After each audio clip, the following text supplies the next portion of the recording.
ser la persona que presente esta jornada sobre innovación para una agricultura sostenible, organizada por la Cátedra Timac Agro, Pioneros por Naturaleza. Antes que nada, quiero agradecer y dar la bienvenida al señor rector magnífico de la Universidad Politécnica de Valencia, don José Esteban Capilla, al resto de autoridades universitarias, a profesores, profesionales de Timac Agro, alumnos y a todos y todas los aquí presentes. Quiero agradecer, antes que nada, en nombre de la organización, a la Escuela Técnica Superior de Ingeniería Agronómica y del Medio Natural de la Universidad Politécnica de Valencia para acoger este evento. Y también, como no, a los ponentes que vamos a poder escuchar a lo largo de la jornada de hoy. Queremos darles la bienvenida y agradecerles su presencia en esta jornada dedicada a la reflexión y el análisis sobre un tema de vital importancia en el desarrollo e implantación de una agricultura sostenible. La innovación en la búsqueda de soluciones de fertilización que sean de alto rendimiento, eficientes y respetuosas con el medio ambiente. Como bien saben, la Cátedra Timac Agro tiene como objetivo desde su creación, hace ya 2 años, servir de plataforma de divulgación científica y de foro de debate y exposición sobre los desafíos a los que se enfrenta la agricultura del futuro. A nadie de los aquí presentes escapa la importancia de una nutrición vegetal responsable, así como las oportunidades que ofrece la agricultura comprometida con el medio ambiente y la digitalización del campo. En este compromiso con la ciencia, con la innovación, con la agricultura, la Cátedra Timac Agro, con el apoyo de la Universidad Politécnica de Valencia y de Timac Agro España, ha organizado esta jornada en la que participarán científicos de reconocida trayectoria profesional. Queremos agradecer de nuevo la presencia del señor rector magnífico de la Universidad Politécnica de Valencia, que será quien inaugure esta jornada. A continuación, el director de la Escuela Técnica Superior de Ingeniería Agronómica y del Medio Natural, don Alberto San Bautista, que será el responsable de ofrecernos la primera ponencia. Y también contamos con la presencia de 2 personas a las que queremos agradecer el esfuerzo que han tenido en organizar esta jornada, que es la directora de la cátedra, doña Cristina Duy, y también al director de negocio de Timac Agro, don Miguel Juárez, a los que les damos también muchísimas gracias. Les recordamos que este acto está siendo grabado y, por tanto, estará a su disposición a través de los canales de los que dispone la Universidad Politécnica de Valencia y Timac Agro España. Sin más dilación, procedo a dar la palabra a quien mejor conoce el importante papel que tiene la innovación, la investigación y la transferencia de conocimientos en cualquier sector económico. Su experiencia en el ámbito educativo y universitario, además, le confiere un amplio conocimiento sobre la preparación y formación que exigen los desafíos tecnológicos del mundo actual. Él es don José Esteban Capilla Romá, magnífico rector de la Universidad Politécnica de Valencia.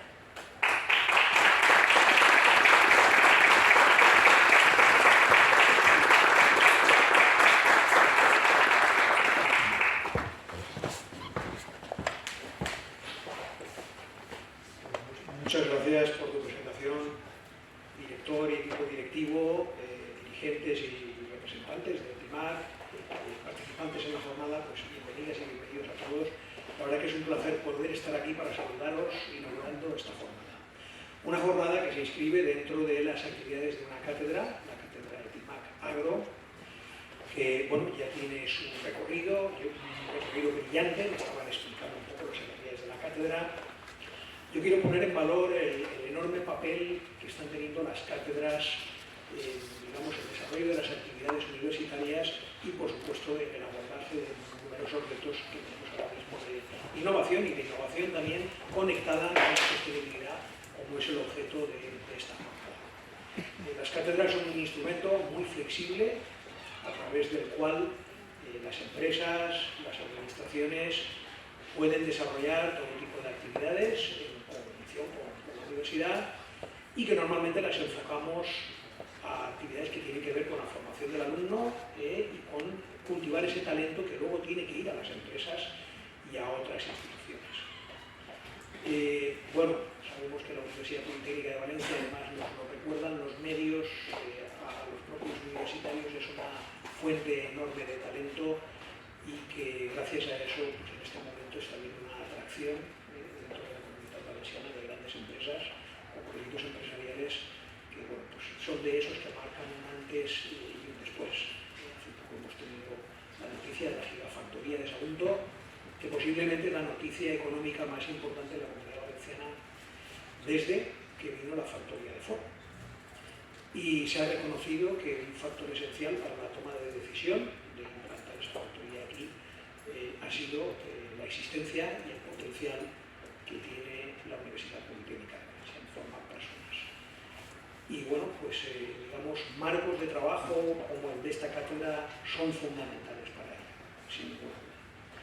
Yo quiero dar también la enhorabuena a la directora de la cátedra, a todos los que van a participar, muchísimas gracias, porque he visto el programa, me parece interesantísimo, títulos además provocadores, en la línea de lo que estamos trabajando hoy en día, ¿no? Ahora todo es innovación. Bueno, yo mismo participaré también como ponente en una jornada que hay, creo que vienen un par de ministras en Altea, sobre la innovación para la sostenibilidad de las zonas costeras. Estamos todos en lo mismo, innovación y sostenibilidad. Y es un enorme reto. Yo agradezco las palabras del presentador que dice, bueno, el rector es el que más sabe. Bueno, vamos a ver. El rector lo que hace es tratar de crear las condiciones para que esto sea verdaderamente un ecosistema donde se trabaje a gusto, donde se investigue y donde se innove. Y bueno, tengo que reconocer, y lo hago humildemente, que sigo un poco la labor de mis predecesores. O sea, yo creo que esto es algo que está en el ADN del funcionamiento de nuestra universidad. Por eso estamos donde estamos. Y por eso los rankings internacionales, yo también tengo mi escepticismo respecto a los rankings, pero hay que mirarlos, por supuesto, nos sitúan como la primera tecnológica española. De eso no hay duda. No hay más que ver lo que es este campus, nuestro centro de investigación, y lo que son los resultados prácticos de todos nuestros investigadores. Además, nos distingue algo muy singular y muy importante para mí de otras muchas universidades, es decir, la mayoría de las universidades españolas, y es nuestra fuerte conexión y colaboración con el tejido productivo. Prácticamente la mitad de los fondos que captamos para investigación, incluir ahí también las cátedras, vienen de acuerdos directos con empresas y con administraciones. Esto estoy diciendo prácticamente la mitad. Si vamos a otras universidades del entorno español, muy buenas en investigación, por eso no llega al 10% o es el 14% y se considera un resultado brillante, porque en nuestro caso es algo excepcional y algo por lo que tenemos que apostar, porque la universidad tiene que estar siempre al servicio de la sociedad. Una universidad grande como esta, que bueno, pues por supuesto que hay que crear conocimiento, el conocimiento no ocupa lugar, hay que tener investigación básica, pero no puede permitirse trabajar al margen de los retos actuales de la sociedad. Y tenemos un enorme reto por delante que es la sostenibilidad. Y para ser sostenibles tenemos muchos problemas que resolver, que no sabemos muy bien cómo resolver y necesitamos innovar. Esta universidad, desde luego, apostó ya hace tiempo y yo he reforzado esa apuesta con los objetivos de desarrollo sostenible, los 17 objetivos que agrupan los 169 metas de Naciones Unidas. Y aparte de esto incluirlo en nuestra actividad, hoy es una actividad que apuesta por esto, en nuestros programas de estudios, en algunos títulos específicos que están muy enfocados a ello. También como campus queremos dar un ejemplo a la sociedad de lo que es ser sostenibles. Estamos trabajando en ello, bueno, yo lo voy anunciando en la comunidad universitaria, nos queda camino por recorrer, ya hemos hecho mucho. Tratamos de que nuestro consumo electivo esté basado sobre todo en energía producida pues, a base de fuentes renovables, pero bueno, estamos ya en vías de ponernos a instalar el primer megavatio de producción con placas fotovoltaicas y vamos a invertir entre 6 o 7 millones en cumplir todos los edificios que podamos en este campus con placas fotovoltaicas y en menor medida lo haremos también en los campus de Alcoy y de Gandía. Esta es una parte de la sostenibilidad. Cuando hablo de sostenibilidad me gusta hablar de la sostenibilidad medioambiental, pero también de la social y de la económica, que tienen otros muchos retos muy importantes. También por mencionar otros temas que van a estar más próximos, bueno, pues este campus que tenemos aquí en De Vera, que la verdad es que es un lujo, estaba comentando ahora con el director, es un magnífico campus, que con los años hemos ido construyendo entre todos, pues tiene retos que vamos abordando, que hay que mejorar la eficiencia, el riego de los campus, y por qué no tenemos que hablar ya, y estamos haciéndolo, de naturalización de los campus. Y cuando hablo de naturalización, bueno, esto es algo que está empezando a extenderse en algunos de los campos más avanzados, sobre todo en Europa. Es algo que está en conexión con los objetivos de desarrollo sostenible. Tenemos que hablar de naturalización porque muchas veces no tenemos la mejor vegetación posible para la climatología que tenemos. O a lo mejor no la estamos manteniendo de la manera más sostenible.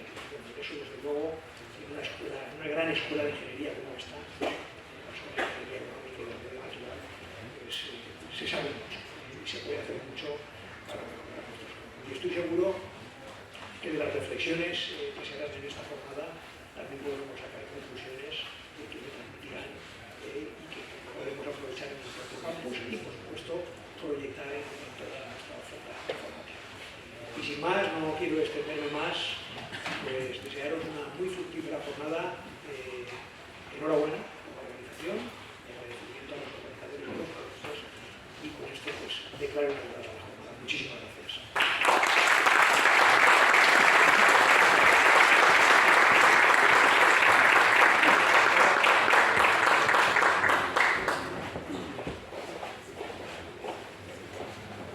Bien, como hemos oído de palabras del rector, la Universidad Politécnica de Valencia está considerada una de las mejores universidades españolas de carácter tecnológico.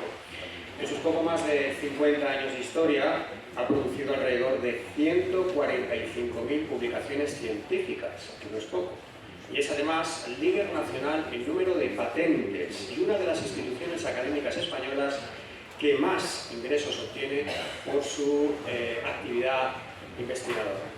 En este marco de conocimiento científico se encuentra esta escuela, la Escuela Técnica Superior de Ingeniería Agronómica y del Medio Natural, que ya tiene 13 cátedras de empresas adscritas al centro que contribuyen a la especialización y empleabilidad de sus alumnos y alumnas.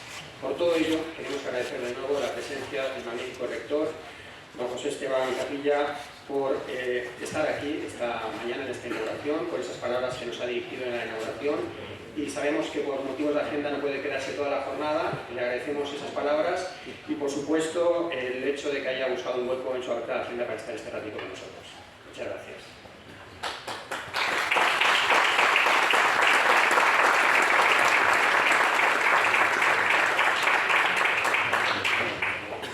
La ponencia que escucharemos a continuación es la del director de la Escuela Técnica Superior de Ingeniería Agronómica y del Medio Natural, el doctor Alberto San Bautista. Su participación en diversos proyectos de investigación nacionales y europeos y su colaboración en multitud de convenios con distintas empresas del sector agroalimentario le acreditan su vasto conocimiento sobre el valor estratégico y de futuro de la agricultura. Él será quien nos cuente cuáles son los principales desafíos para una agricultura o una producción óptima sostenible. Con todos vosotros, don Alberto San Bautista, director de la Escuela Técnica Superior de Ingeniería Agronómica y del Medio Natural.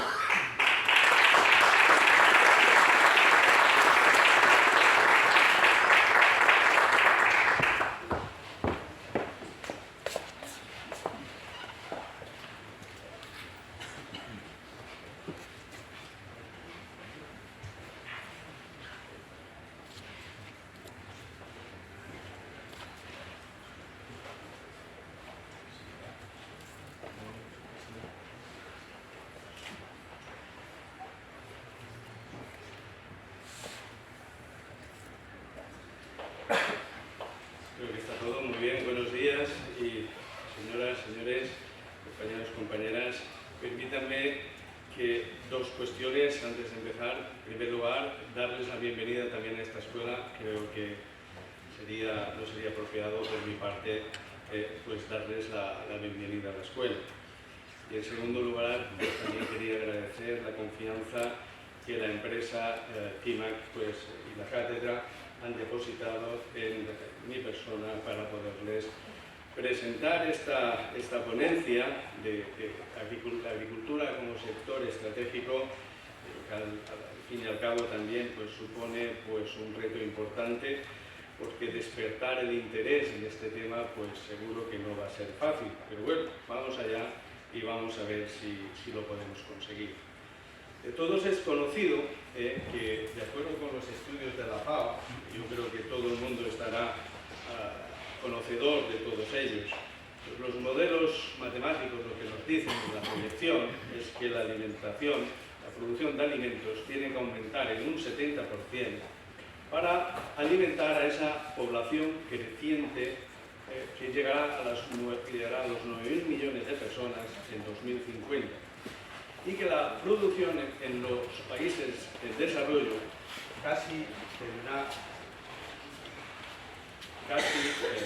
tendrá que duplicarse. Según estos modelos, como indicábamos, la producción de cereales tendrá que aumentar en 1.000 millones de toneladas y la producción a nivel mundial de carne lo tendrá que hacer en 200 millones de toneladas. Imagínense cómo ha cambiado el escenario si estas eran las previsiones antes de la guerra.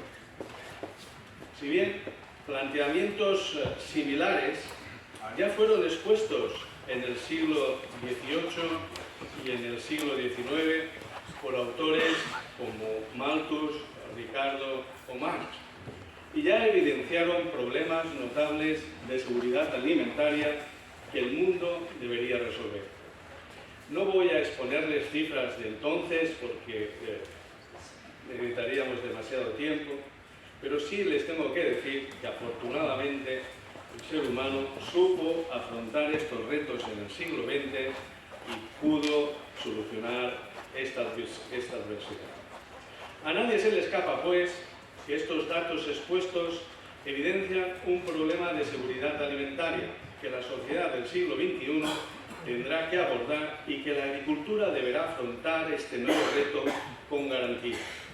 Vaya por delante que no me cabe la menor duda de que así será, como espero argumentar y evidenciar con mis palabras en el día de hoy. Para alcanzar estos objetivos a nivel de producción, se prevé que el 90% de crecimiento de la producción agrícola a nivel mundial se deba a una mayor intensificación de los cultivos, vía un incremento de los rendimientos potenciales de estos y una mayor aproximación a estos rendimientos. Mientras que la diferencia será aportada por el aumento de la superficie en un 10%.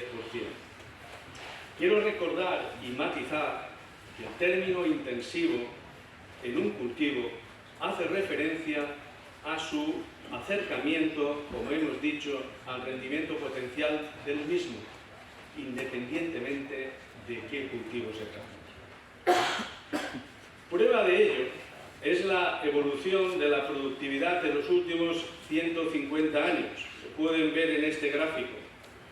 Queda evidenciado que el incremento de la productividad es más que proporcional y en los últimos años su evolución se acerca a lo exponencial. Y todo ello es debido a la entrada de las herramientas biotecnológicas en el manejo agronómico de los cultivos.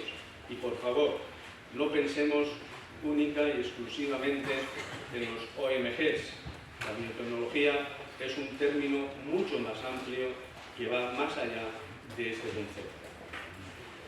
En relación con el análisis del aumento de la superficie de producción, nos lleva a la proyección de que este incremento notable de la superficie de cultivo se producirá en la superficie de regadío y se necesitarán aproximadamente 286 kilómetros cúbicos, según las proyecciones, kilómetros cúbicos, según las proyecciones. Todo ello implicará una presión a nivel mundial sobre los recursos naturales del planeta y obligará a desarrollar sistemas de cultivo más eficientes en relación con la utilización de los inputs de producción.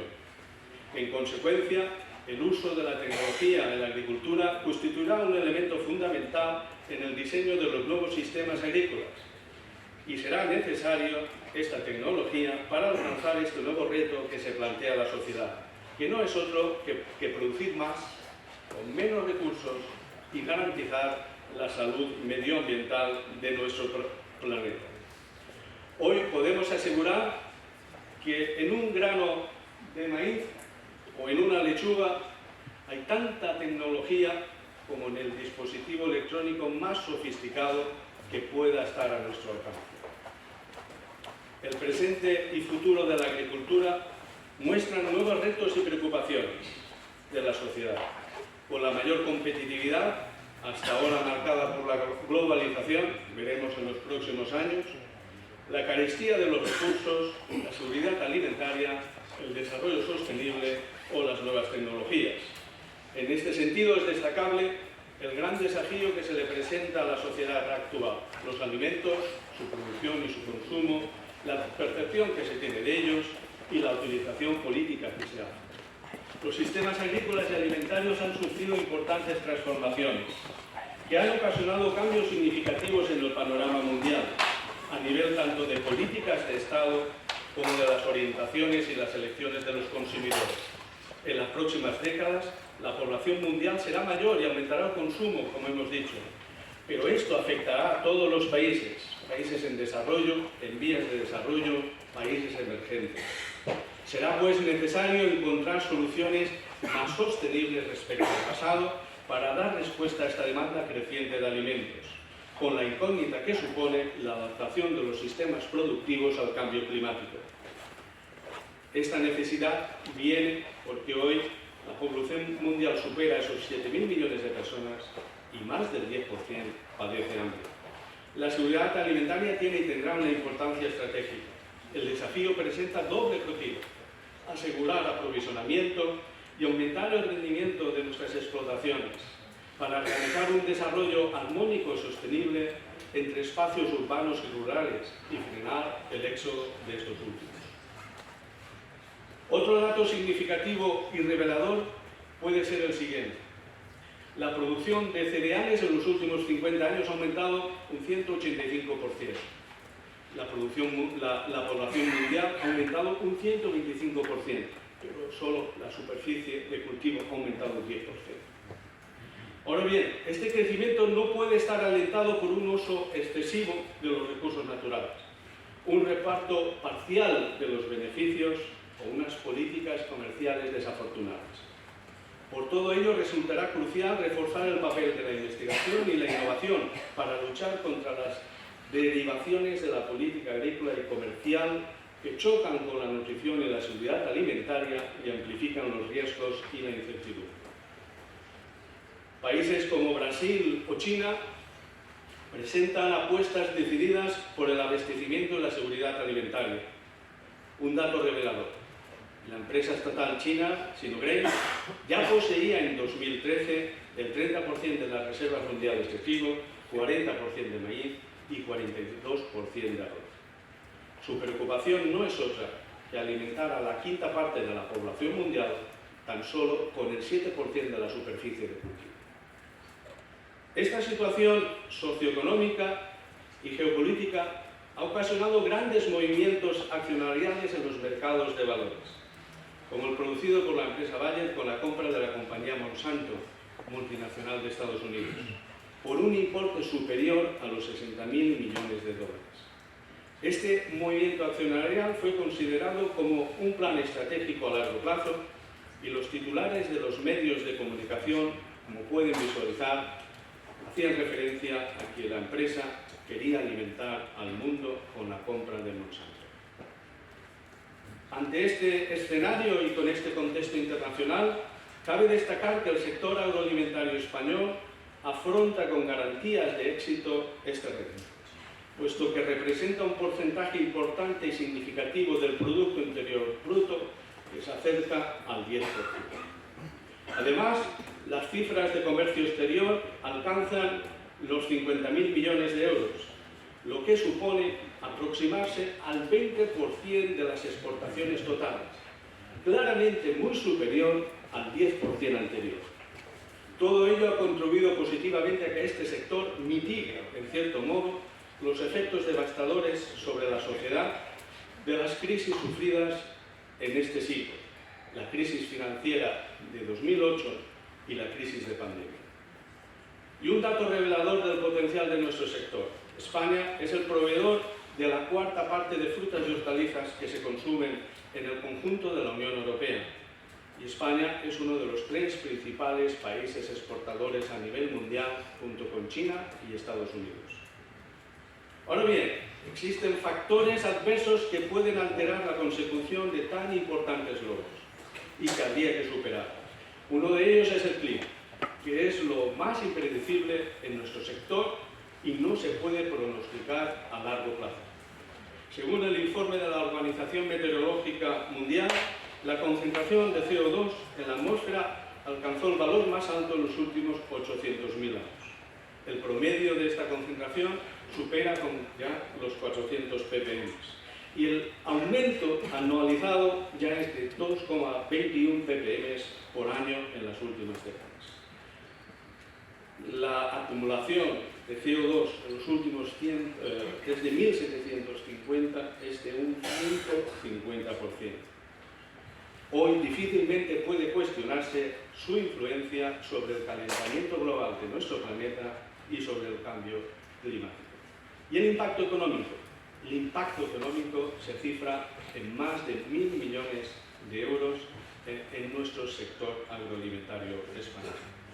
Uno de los problemas actuales derivados de todo ello, pues, será el aumento de la erosión del suelo y la pérdida de calidad de este.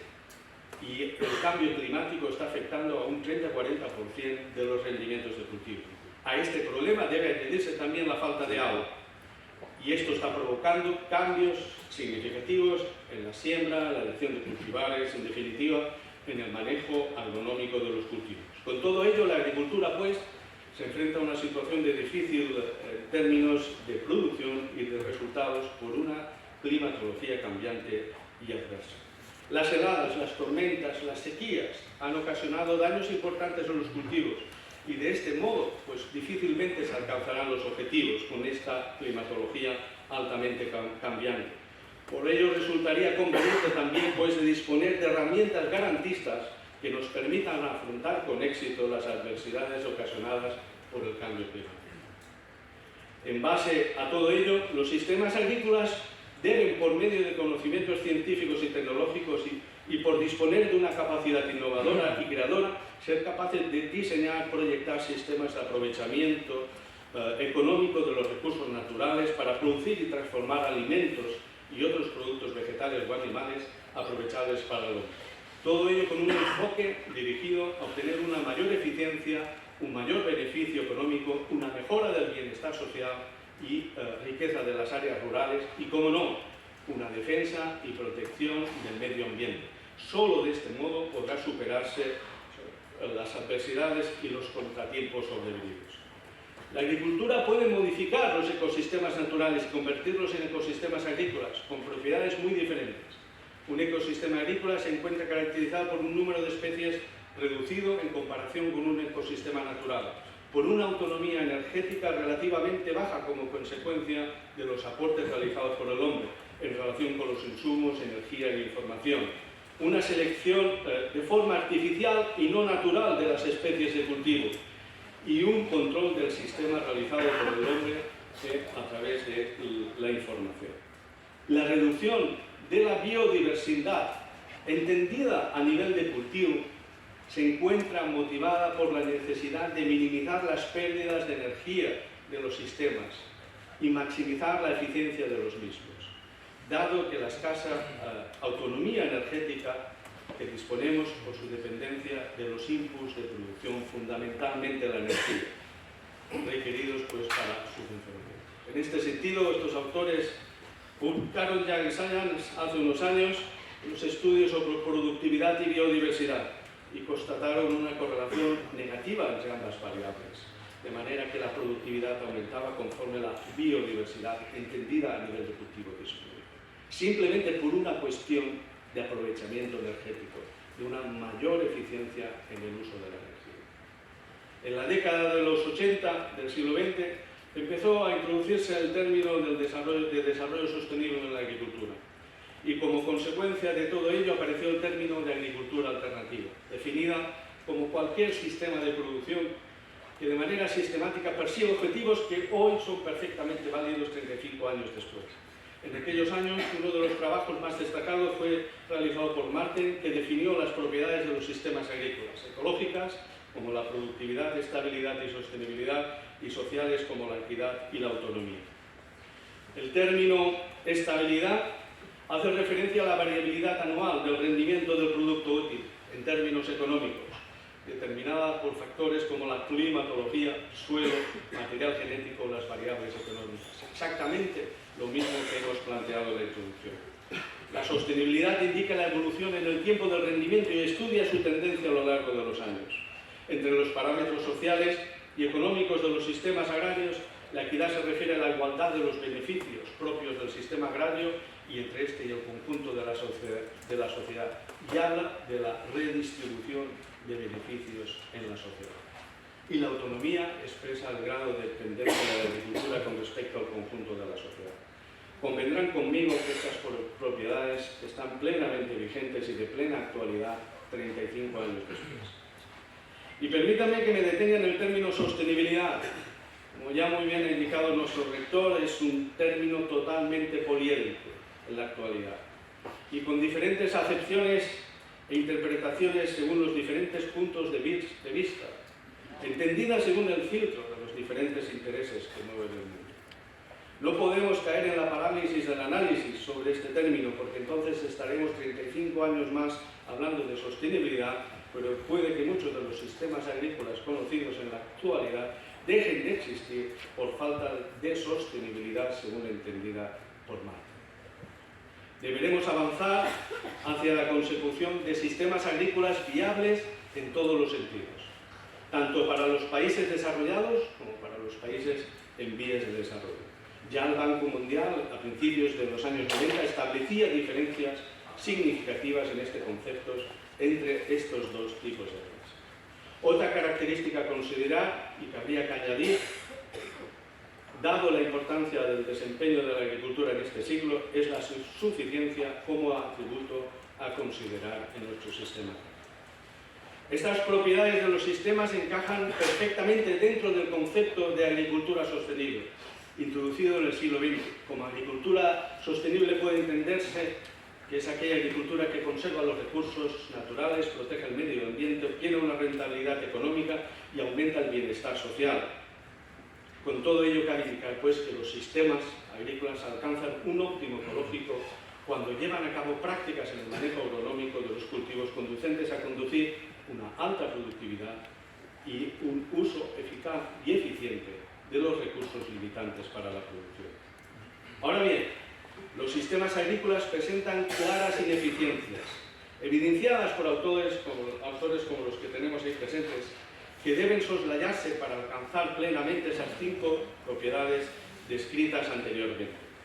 En este sentido, se observa que en ocasiones no se cultiva lo más productivo, muchas veces por desconocimiento de los medios de producción. Si bien en ocasiones estas ineficiencias del sistema vienen propiciadas por las inacciones de los propios agricultores y agentes del sistema, y por la falta también de recursos financieros para desarrollar programas adecuados de producción.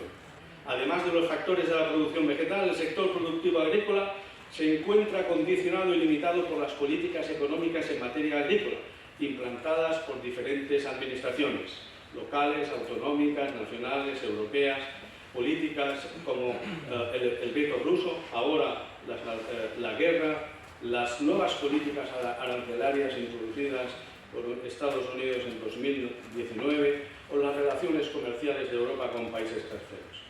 La gestión de los sistemas agrícolas debe considerar pues estos factores geopolíticos para alcanzar estas propiedades definidas anteriormente. Por todo ello es necesario un conocimiento profundo de estas circunstancias políticas que determinan y condicionan notablemente la rentabilidad de nuestras explotaciones. Si bien es muy importante considerar que el impacto de estas medidas políticas no es el mismo en todos los cultivos, y de ahí las grandes diferencias que existen hoy en estos momentos entre los cultivos continentales y los cultivos hortofrutales. Otro de los factores estrechamente relacionados con la sostenibilidad de las explotaciones, y creo que ya me van entendiendo a qué me refiero con la sostenibilidad, es el mercado, tanto los agentes comerciales como el entorno del mismo, determinado también por las infraestructuras. Una consecuencia inmediata de estas interacciones con los factores de la producción vegetal es la limitación a un número reducido de cultivos, en las opciones que se plantean como sostenibles en numerosas zonas de producción, como California, Almería o la propia Comunidad Valenciana. Estas zonas se caracterizan por su elevada productividad y una gran calidad de frutas y hortalizas, con el impacto económico sobre el comercio exterior que hemos dicho anteriormente. Además de concentrar una parte importante de la producción agrícola, manteniendo todas las características inherentes a los cultivos intensivos y a los mercados en fresco, como factor económico de la producción vegetal. En estas regiones la aproximación al rendimiento económico potencial es máxima, constituyendo un motor de la economía de cada país. Por tanto, no se pueden presentar alternativas de futuro no consolidadas ni viables. Es decir, en otras palabras, no se puede improvisar. Numerosos cultivos alternativos se han planteado en zonas de máximo interés económico y han sido un fracaso estrepitoso. El análisis riguroso, con criterio, ha estado muy lejos de los planteamientos en el estudio de las alternativas. Una de las características más importantes de estas zonas de producción agrícola es el proceso continuo de transformación que sufren como consecuencia de los cambios tecnológicos, que a su vez se pueden llevar asociados cambios importantes en los mercados. Como ejemplos que pueden explicarse por la transformación tecnológica, destacaríamos la expansión de un cultivo como el quequi, simplemente por la eliminación de la extranjencia, cultivo que durante años ha alegrado a los agricultores de esta zona. O la relevancia que adquirió en el pasado el cultivo de la sandía seedless en la época de los 90 del siglo XX, la década del 90 del siglo XX, con un auge económico sin precedentes. O el propio auge que están adquiriendo los cultivos con sustancias antioxidantes, las naranjas sanguinas o las del grupo Tarocco, el grupo de los cítricos. Un claro ejemplo de estas transformaciones en las que he podido participar y que se muestran en las diapositivas son las sandías seedless, la naranja del tipo Valencia en California, Estados Unidos, y el limón rojo en Valencia, por la que, fíjense, un consumidor europeo ha sido capaz de pagar este invierno en plena crisis del sector citrícola 10 euros por kilo. Otro de los temas de discusión que se deriva de estas cuestiones planteadas desde el punto de vista tecnológico y la producción vegetal es el impacto que la difusión de las nuevas tecnologías tiene en las explotaciones agrícolas. Como ejemplo podría citarse el auge de los cultivos de cereales a nivel mundial provocado por el incremento del barril de petróleo que llegó a los $150 en la primera década del siglo XXI, 2008. ¿Se acuerdan? Ya estamos próximos a esos $150 de nuevo el barril de petróleo. Eso propició un auge importante en muchos cultivos, en algunos cultivos. El impacto que tuvo el riego localizado en la expansión de la superficie de regadío en zonas de cultivo tradicionalmente de secano, o el cultivo de algunas hortalizas de hoja como la col china en las comarcas de la provincia de Valencia en la década de los 80-90.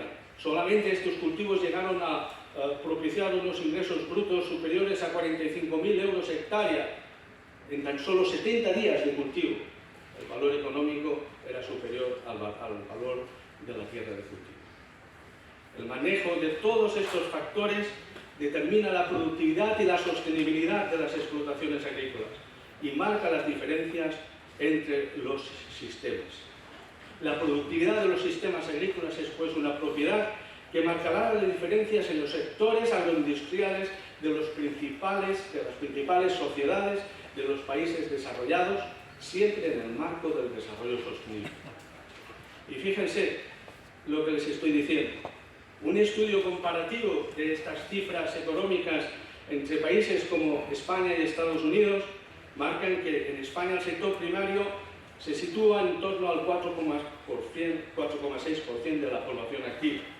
Este valor es superior al registrado en países europeos como Alemania o Francia y se encuentra muy por encima de países desarrollados como Estados Unidos o Reino Unido.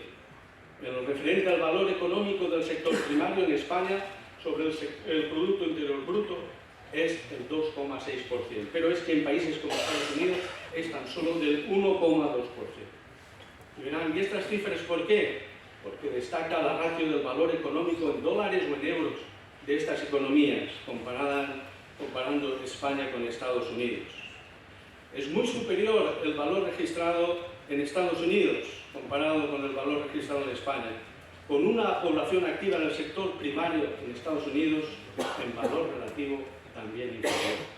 Las diferencias son de 3-1 a favor de Estados Unidos, con un dólar próximo a la paridad con el euro. Por tanto, esta relación demuestra una mayor productividad o eficiencia en el uso de los inputs de la producción en países como Estados Unidos en comparación con España. La superación de estas ineficiencias y desviaciones y la introducción de las nuevas tecnologías en los sistemas agrícolas permitirán aumentar la eficiencia en el uso de los inputs de producción y racionalizar los recursos naturales de uso en la producción vegetal. En este sentido, ya hay muchas publicaciones en Estados Unidos que se plantean un nuevo papel a desempeñar por los agricultores del siglo XXI. Nada más tienen que fijarse en el título de este artículo, caracterizado por un mayor uso por los avances científicos y tecnológicos de la programación, de la inteligencia artificial, de la ciencia de datos o de la robótica. Todo ello provocará un cambio de paradigma de nuestros sistemas actuales, que no será transitorio. Permítame que cuente una anécdota de esta guerra, como claro ejemplo de lo que estamos exponiendo. Hace unos días, 27 equipos de cereales entre cosechadoras, tractores y sembradoras de una marca de reconocido prestigio a nivel internacional fueron tomados por el ejército ruso. Fueron encontrados en Chechenia al cabo de unos días e inmediatamente fueron inutilizados por control remoto. Siguiendo la sugerencia de estos autores estadounidenses, les propongo dos trabajos llevados a cabo en nuestra universidad. Por una parte, el primero de ellos habla sobre la modelización de la respuesta productiva del cultivo del arroz en Valencia, como base de una propuesta de predicción de rendimientos del cultivo, utilizando para ello las nuevas tecnologías como es la teledetección a partir de los datos proporcionados por los satélites y el análisis computacional que nos permite la ciencia de datos. Con los resultados de estos trabajos fue posible predecir el comportamiento agronómico y productivo del cultivo a los 40 días de la siembra, de una duración de más de 100 días. Con esta modelización es posible corregir posibles desviaciones en el manejo agronómico del cultivo en aras a mejorar su productividad. Y a partir de este estudio se planteó el siguiente trabajo, utilizando para ello las nuevas herramientas que este siglo nos ha dado en la nutrición de plantas, que no son otras que los bioestimulantes, objeto de esta jornada de hoy. Con los resultados de este trabajo se evidenció que las nuevas tecnologías digitales aplicadas con la biotecnología de los bioestimulantes permitieron mejorar los rendimientos del cultivo a niveles de doble dígito. Las herramientas digitales confirmaron el momento idóneo para que estas herramientas biotecnológicas pudiesen actuar con precisión y, si me permiten la expresión, quirúrgica. Y si no ha quedado claramente visualizado el carácter estratégico y económico del sector agroalimentario y su validez como propuesta económica para el futuro, permítanme que les dé 3 apuntes aclaratorios. En primer lugar, les tengo que decir que las crisis en este sector, por si alguien está pensando en ellas, han sido frecuentes en el siglo XIX, XX y XXI. Tengo que agradecer enormemente al profesor, compañero y amigo José Vicente Maroto su aportación a este tema en una reciente publicación después de mi solicitud. Solamente el análisis riguroso de estos escenarios podrá poner de relieve soluciones tangibles y precisas a las futuras crisis del sector. No lo olviden, porque tendremos más crisis. Y como decía Alan Greenspan, les recuerdo que fue presidente de la Reserva Federal de Estados Unidos desde 1987 a 2006. Las burbujas y las crisis económicas solo son posibles en las economías en pleno crecimiento y no tienen cabida, no tienen lugar en las economías estancadas. En segundo lugar, el segundo apunte, les propongo estos casos. La evolución del indicador que tienen en su parte izquierda superior es la evolución durante 150 años, desde el siglo XIX hasta la actualidad, y corresponde a un valor que, si de bolsa se tratase, estoy seguro que más de uno llamaría inmediatamente a su asesor financiero y le pediría acciones o participaciones. ¿Cómo lo ven? El crecimiento llega a ser casi exponencial. El segundo indicador muestra su evolución en los últimos 40 años. Ambos indicadores presentan una tendencia claramente alcista, típica de los mercados de valores, con máximos y mínimos crecientes. ¿Invertirían en ellos como inversión a largo plazo? El primer indicador, les digo ya qué es el comercio exterior en euros de la industria de cítricos en España. Y el segundo es el precio del trigo a nivel mundial en los últimos 40 años. No se dejen llevar por los titulares de periódico de los últimos meses. Como pueden ver, el trigo es un cultivo estratégico a nivel mundial con una tendencia clara en las últimas décadas, y los cítricos cumplen igual papel a nivel nacional. Y por último, como prueba fehaciente de todo lo expuesto, el interés por el sector agroalimentario queda de manifiesto por la apuesta firme y decidida de los fondos de inversión, del capital, como se ha evidenciado en los últimos años. Me permitirán que no dé nombres en esta ponencia. Se lo digo con conocimiento de causa por el rol que estamos desempeñando. Para finalizar, quiero resaltar unas palabras para que el análisis de mi exposición no resulte meramente económico, permítanme, sino que muestre trazas de un romanticismo necesario en una época actual tan carente de valores de otro momento. Decía Cicerón, la agricultura es la profesión propia del sabio, la más adecuada al sencillo y la ocupación más digna para todo hombre libre. Muchas gracias, les agradezco encarecidamente su atención.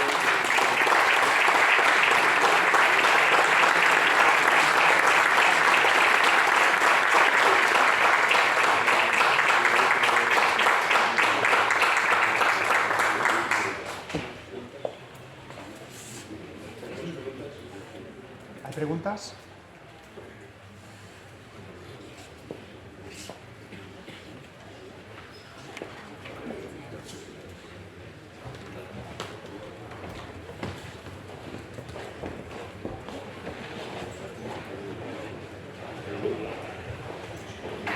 Muchas gracias, Alberto. El estudio y desarrollo de líneas de investigación innovadoras en el ámbito de la agricultura a veces nos sorprende con hallazgos extraordinarios. El último ha sido un trabajo en el que se demuestra que la aplicación en el agua de riego de compuestos producidos por hongos mejora la producción de los cultivos. Este hallazgo es el fruto de 10 años de investigación del equipo de profesionales del Instituto de Hortofruticultura Subtropical y Mediterránea de Málaga, al que pertenece el profesor de investigación del Consejo Superior de Investigaciones Científicas, el doctor Javier Pozueta. Su búsqueda de alternativas al empleo abusivo de agroquímicos le ha llevado a investigar técnicas ecosostenibles y que sean respetuosas con el medio ambiente, como el uso de compuestos bioestimulantes de origen microbiano. Felicitamos por ese trabajo y le damos la bienvenida al doctor Javier Pozueta, que se hace cargo de la siguiente ponencia.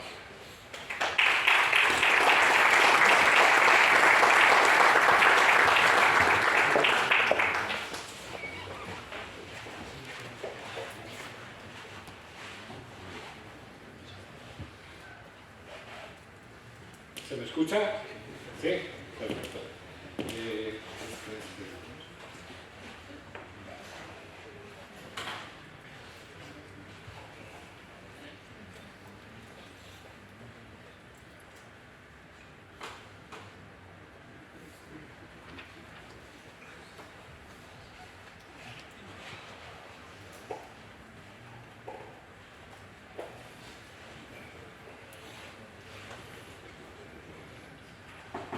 Bien.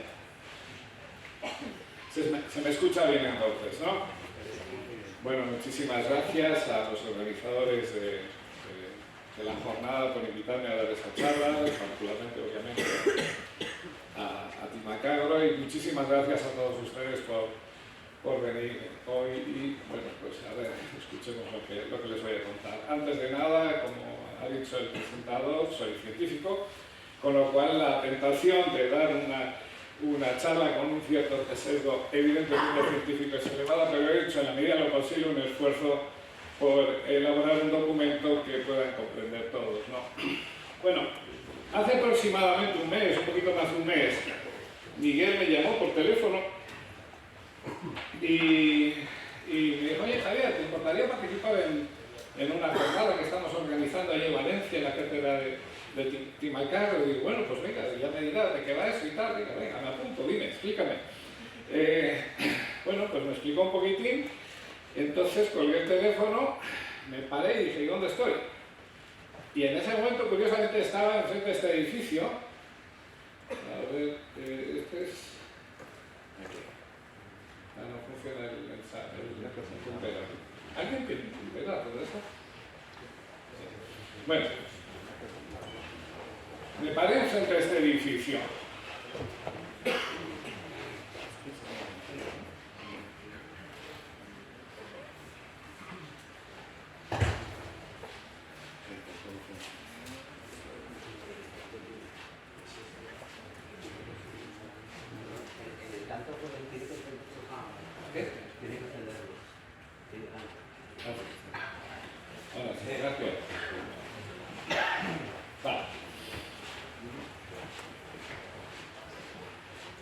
De acuerdo, bueno, pues me parece que este edificio es el casón del Paseo del Retiro en Madrid.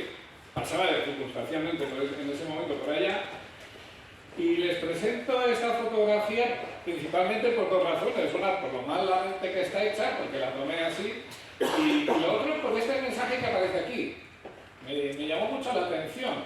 Este es un edificio que se hizo, según recuerdo, en 1634, y el arquitecto era Alonso Carbonell, y en la época ya empezó un poco la decadencia de los Austrias, ¿de acuerdo? Y me llamó mucho la atención esto, todo lo que no es tradición es plagio. La verdad que lo sentí como un gran desafío, a la mentalidad de un científico, ¿no? Y espero que lo que les voy a presentar ahora constituye un desafío a este desafío, porque precisamente lo que nosotros hemos encontrado no es ni tradición ni tampoco es plagio.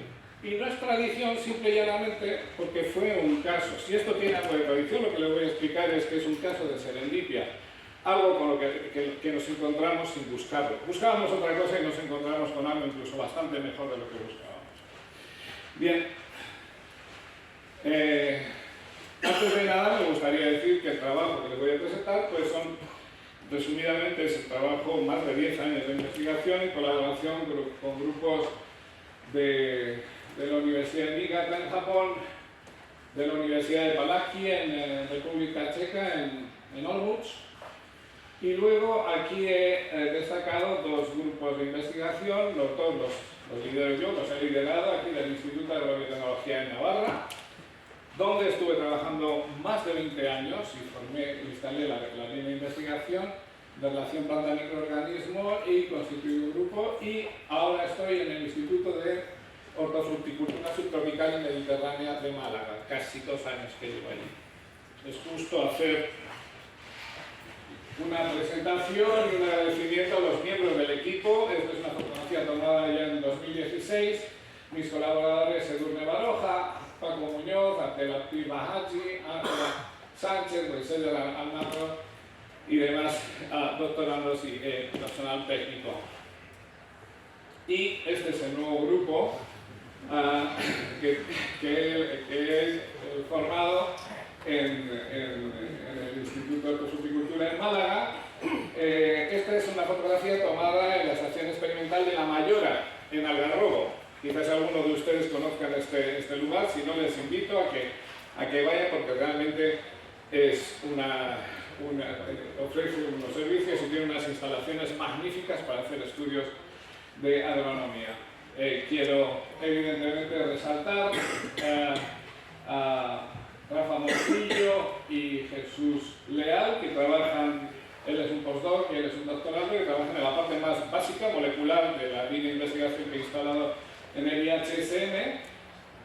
Amalia López y Alberto Férez, ella es postdoc y Alberto es un doctorando. Ellos están más trabajando en la línea más agronómica, más aplicada, en un proyecto que estamos realizando en colaboración con Team Carlos. Y todas estas personas de acá son personal técnico que trabaja en la mayoría. Bien, como todos ustedes ya saben, las plantas no son seres vivos que están solitos, no, son de manera aséptica, ¿no? Sino que es que interaccionan, son metaorganismos que interaccionan con otros organismos que viven en su entorno, como pueden ser microorganismos, aquí están clasificados como malos, patogénicos, fitopatogénicos y buenos, ¿no? Los que entran en simbiosis, en buen rollo con la planta. ¿De acuerdo? El ser humano tiende a hacer este tipo de clasificaciones, lo bueno y lo malo y lo bueno. Bueno, pues este es un esquema simplista en ese sentido. Bien, los microorganismos, tanto bacterias como hongos, emiten sustancias, algunas de las cuales están aquí citadas, que hacen que la planta responda y responda en consecuencia creciendo más o menos o produciendo más o menos, ¿de acuerdo? Bien, algunos de esos compuestos son lo que aquí viene abreviado como VOS y que son, la traducción al castellano, son compuestos volátiles orgánicos. Muchos de estos compuestos están descritos como compuestos que inducen a que la planta genere una respuesta y estimulantes, que la planta crezca más o menos, rinda más o menos, ¿de acuerdo? Bien, estos compuestos, por tanto, son algunos de ellos tremendamente reactivos, y en el año 2003, en una revista prestigiosa, en PNAS, se publicó un trabajo, es el primer trabajo en el que se publica las primeras evidencias sobre la respuesta de una planta modelo de laboratorio llamada Arabidopsis thaliana, con la que trabajamos mucho, sobre todo en estudios de tipo exploratorio, más bases moleculares, estas historias, ¿no? de respuesta de las plantas a los microorganismos.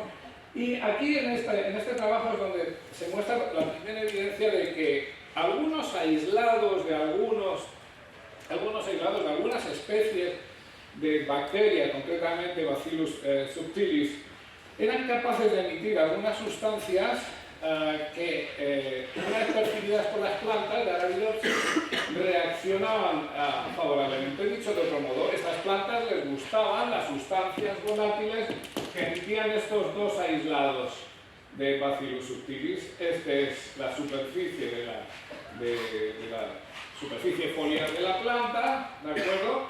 En condiciones control y en condiciones de plantas, que son estas de aquí, estas son las control, y estas plantas que están cultivadas al lado de organismos beneficiosos. Pero los autores insistieron en aquel momento, ojo, pensamos que son algún tipo de sustancias que pueden alegrar a la planta, pero en algunos casos, algunos aislados de bacterias beneficiosas. Bueno, este es el caso de Serendipia al que me refería anteriormente. En el año 2008, por accidente me refiero a que un estudiante llamado Nacho Ezquer, hoy profesor de la Universidad de Milán, Nacho Ezquer era un estudiante de doctorado. Nacho Ezquer precisamente es de aquí, es de Valencia, y además es de una familia aparentemente bastante conocida.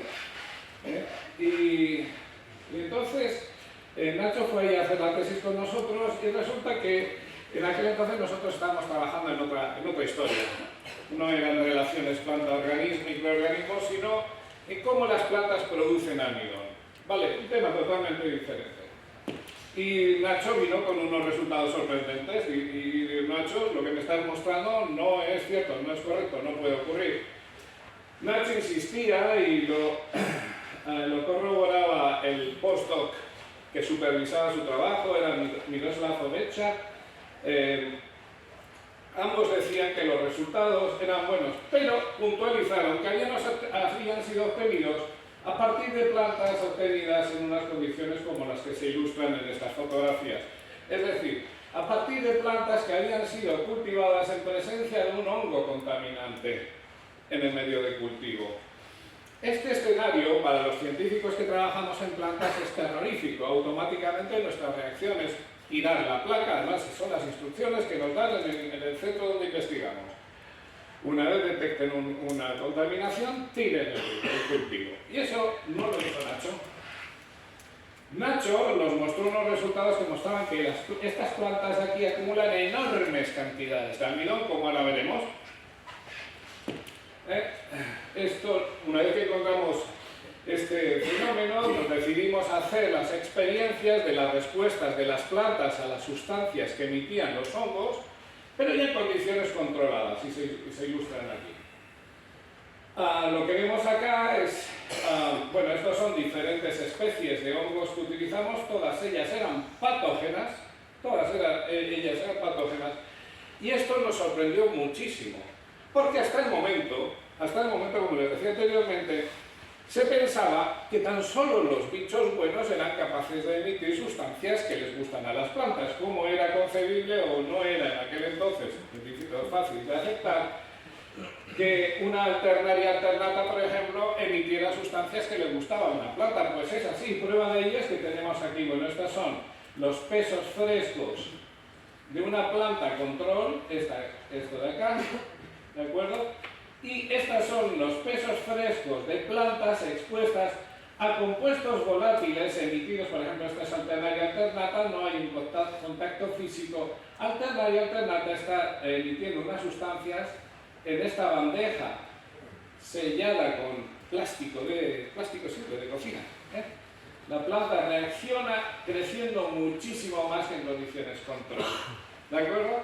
Bueno, pues aquí tiene los pesos frescos. Alternaria alternata debe estar por aquí, no la veo en estos momentos, por algún lugar por acá, que tendrá un peso de 5 o 6 veces tras una semana de exposición en estas, o cultivo, en estas condiciones. Estas plantas pesan 5 o 6 veces más que estas. Han crecido enormemente. Estas plantas les ha gustado muchísimo este entorno que se han encontrado aquí, mucho más que estas plantas que están aquí, ¿de acuerdo?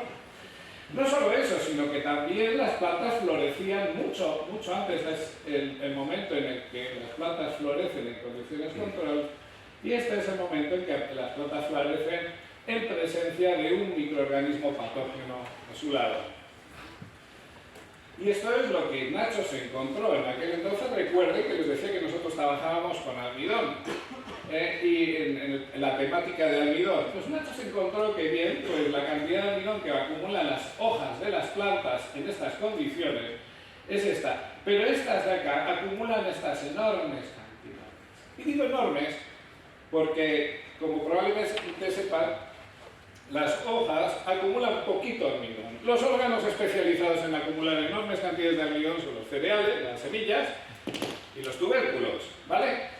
Bueno, pues el contenido de almidón que tenía una hoja tras 12 horas de exposición a los volátiles emitidos por alternaria alternata eran comparables al de una patata.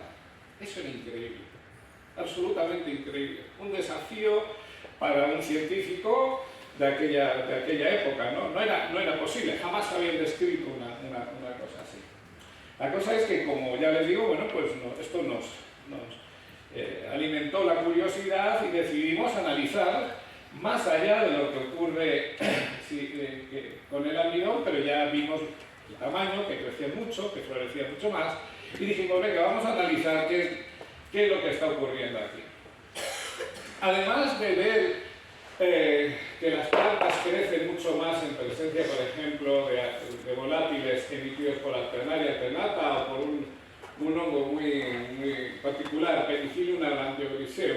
También estos volátiles emitidos por estos hongos inducían la formación de estructuras realmente interesantes en la arquitectura radicular de la planta. Las plantas expuestas a los volátiles de hongos fitopatógenos y también hongos buenos, inducían o promovían la formación de estas estructuras que nosotros llamamos algodonosa. Francamente, ven aquí, comparen este sistema radicular con este de acá, no tiene absolutamente nada que ver. pero en cierto modo nos puede estar explicando por qué estas plantas crecen mucho más que estas, simple y llanamente porque tienen un sistema radicular con una extraordinaria capacidad de captar nutrientes y agua. ¿De acuerdo? Estos son los pelitos radiculares por donde toman las plantas el agua y los nutrientes. Bien. Bueno, estas gráficas son unas gráficas que ilustran la fotosíntesis. Las plantas expuestas durante unas pocas horas a los compuestos volátiles microbianos fotosintetizan mucho más que las que no están expuestas. Y esto nos puede explicar mucho. Una planta es capaz de convertir el CO2 atmosférico en biomasa mucho más eficientemente cuando hay volátiles microbianos que cuando no. Y aquí ya nos vamos metiendo un poco en lo que yo llamo rock duro, ¿no? No me voy a meter profundamente en detalles, pero sí lo que pretendo manifestarles o anticiparles es que lo que regula los mecanismos, tanto bioquímicos como moleculares, que regulan esta respuesta, es decir, mayor crecimiento, mayor acumulación de almidón, floración, etcétera, etcétera, resistencia a estrés hídrico, como podrán imaginar, estas plantas de acá son muchísimo más resistentes a estreses de tipo hídrico salino que estas de acá. Estas de acá, simple y llanamente porque tienen un sistema mucho más eficiente de captación de agua y de nutrientes, ¿de acuerdo? Bien, pues todo eso hemos estudiado cuáles son los mecanismos inherentes que explican todo esto. Una cosa que nos llamó muchísimo la atención es el incremento de este compuesto GAP, que se llama gliceraldehído 3-fosfato. El gliceraldehído 3-fosfato, que está aquí ilustrado, se muestra aquí, es un intermediario de una ruta metabólica que es la ruta metabólica de la fotosíntesis, que se llama el ciclo de Calvin-Benson. Vale, bueno, pues este compuesto es el precursor para una ruta metabólica que se llama la ruta MEP, ¿vale? Y es la que produce unos compuestos que son precursores para la síntesis de citoquininas, clorofilas, carotenoides. Todos estos compuestos que aparecen acá se llaman compuestos isoprenoides, son compuestos de extraordinaria importancia para la biología, ¿vale? Isoprenoides son, por ejemplo, los pigmentos fotosintéticos, clorofilas y carotenoides. Isoprenoides hay muchas hormonas, como son las citoquininas, las estrigolactinas, estrigolactonas, el ácido abscísico, gibberelinas. Todos estos son compuestos isoprenoides y de extraordinaria importancia para el crecimiento de las plantas y su rendimiento.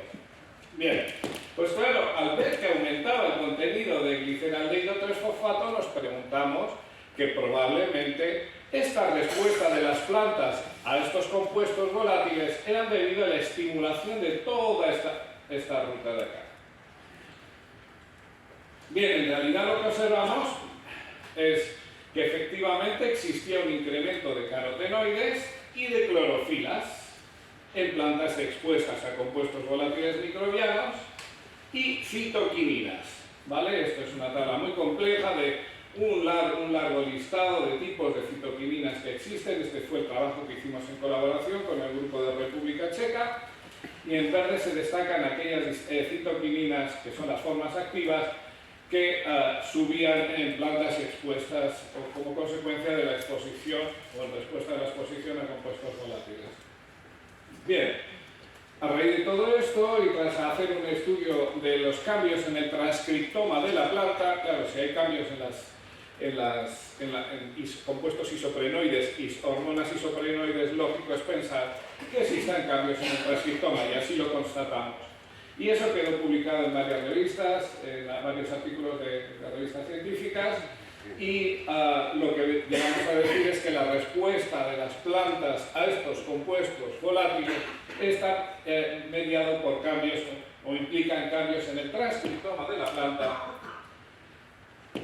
Esto ilustra, no voy a entrar en detalle evidentemente, pero sencillamente resume el hecho de que las plantas que están expuestas a compuestos volátiles microbianos tienen unos cambios extraordinarios en el estado redox, en el estado de oxidación, de las proteínas que tienen. Esto viene a ilustrar un poco, este fue el trabajo, o ilustra el trabajo que hicimos con el grupo japonés de la Universidad de Niigata en Japón, que tenían desarrollado una tecnología llamada de redox proteómica, muy desarrollada en aquel laboratorio y que en Europa tuvimos problemas para encontrar laboratorios capaces de hacer este tipo de estudio.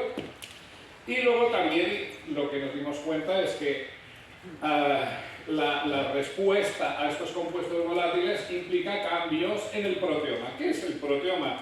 Pues el proteoma es el conjunto de proteínas que tiene un organismo, el transcriptoma es el conjunto de transcriptos que tiene un organismo. Bueno, pues la exposición a volátiles conlleva cambios en los niveles de transcritos, conlleva cambios en los niveles de proteínas. Y toda esta compleja maneja de flechas que se muestra aquí, lo que está indicando es que conocemos más o menos lo que está ocurriendo, ¿no? No voy a entrar en detalle, pero quédense con el mensaje de que esta respuesta es el resultado de, o está regulada a través de mecanismos realmente complejos que no hemos terminado de investigar. Esto no termina aquí, hay mucho, ¿no?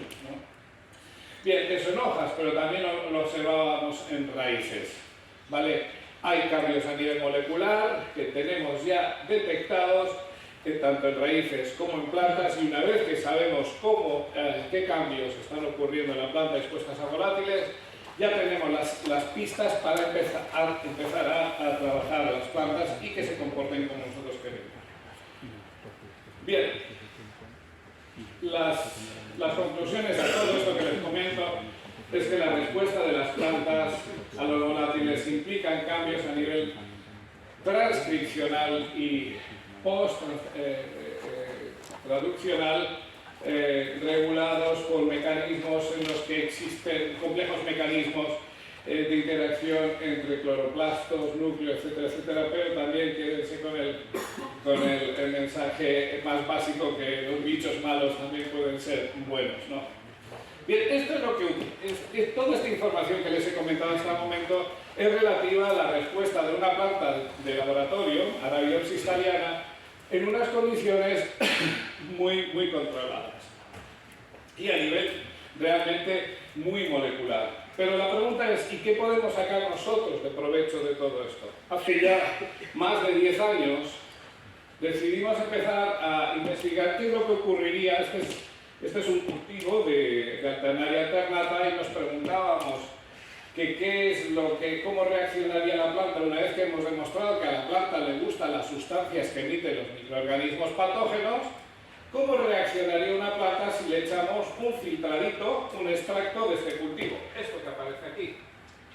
Este filtrado es de este cultivo de acá. ¿Qué ocurriría si se le echamos a la planta? ¿Crecería más o no? ¿Vale? Bien, pues la respuesta es que sí. Que las plantas, estos son resultados que publicamos ya el año pasado, insisto, 10 años de investigación para un solo artículo científico y un par de patentes, y lo que se observa aquí es pues el peso de la raíz, peso seco, el número de frutos, estas son condiciones control, y esto en plantas a las que se les ha regado con estos extractos fúngicos, ¿vale? Bien. Vale, bueno, pues lo que vemos aquí es que no solamente aumentamos la raíz o el número de frutos, sino también el número de frutos de tipo comercial y el rendimiento.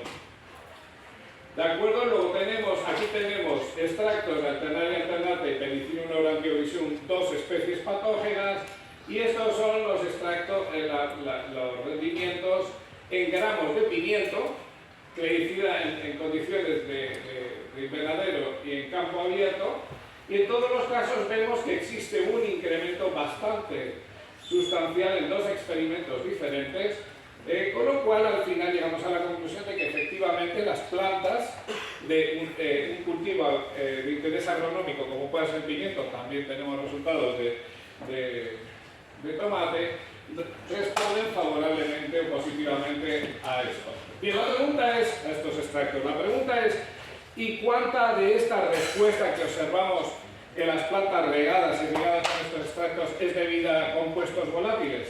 estos extractos de aquí tienen compuestos volátiles. Para responder a esta pregunta lo que hicimos fue destilar estos extractos. Una experiencia tan simple como esa, destilar y recuperar los compuestos volátiles en el destilado y aplicamos a la planta. ¿Y qué es lo que nos encontramos? Pues nos encontramos con una respuesta idéntica a la que les había mostrado anteriormente.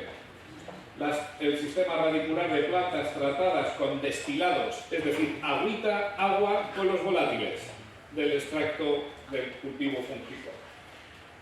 Son más grandes, el número de frutos el número de frutos es superior, pero no solo eso, también es superior el rendimiento en condiciones, en este caso lo analizamos en condiciones de invernadero. Se comportan idénticamente.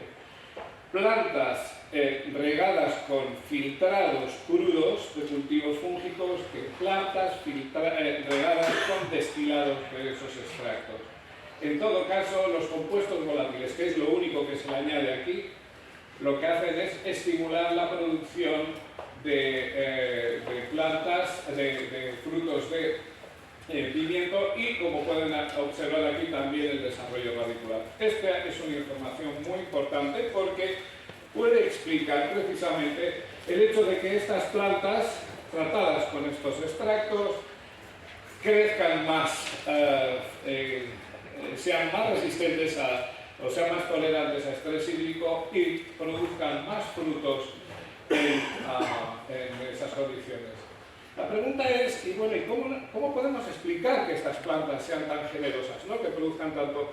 Caracterizamos con todos esos parámetros que les he mostrado de Arabidopsis, a ver si encontrábamos alguna prueba, algún indicio que nos explicara lo que está ocurriendo en esas plantas, y no encontramos gran cosa.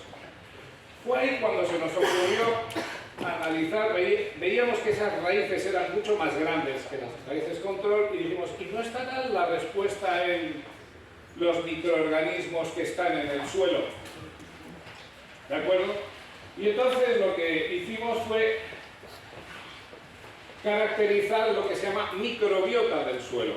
Todos los microorganismos, tanto bacterias como hongos, todo esto de nuevo a través de tecnologías complejas, de secuenciación de genomas, etcétera, etcétera. Y lo que ya nos llamaba la atención, estas son las condiciones control, en blanco.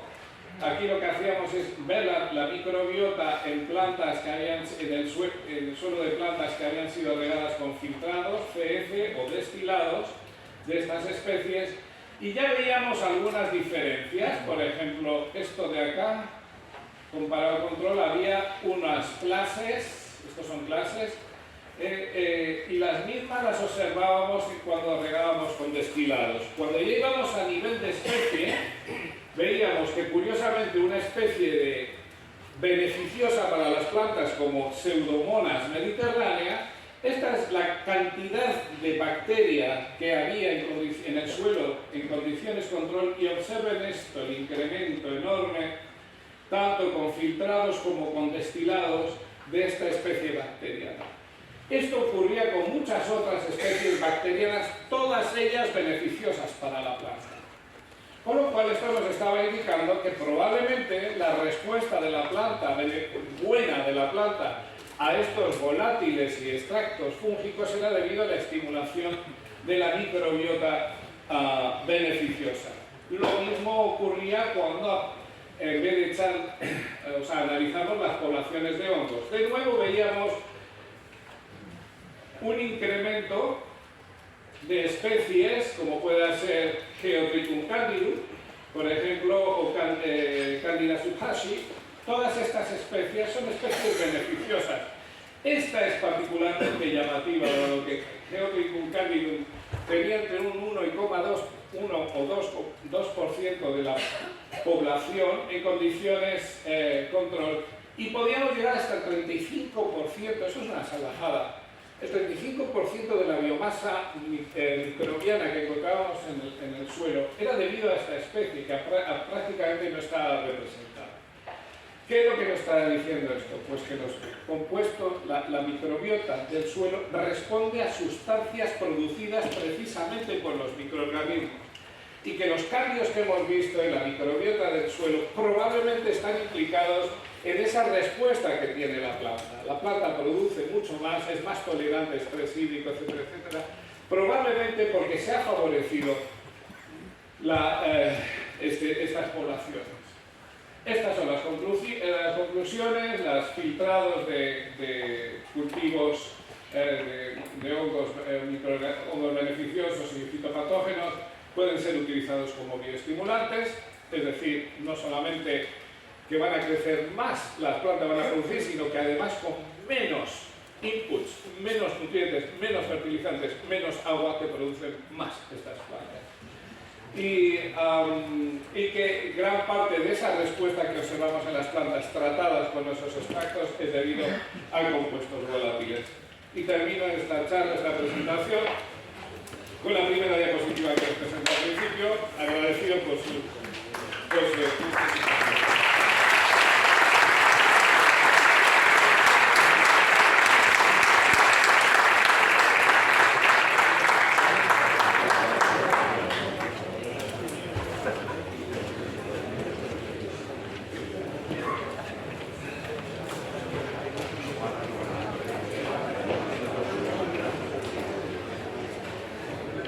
Muy interesante la ponencia de Javier, muchísimas gracias.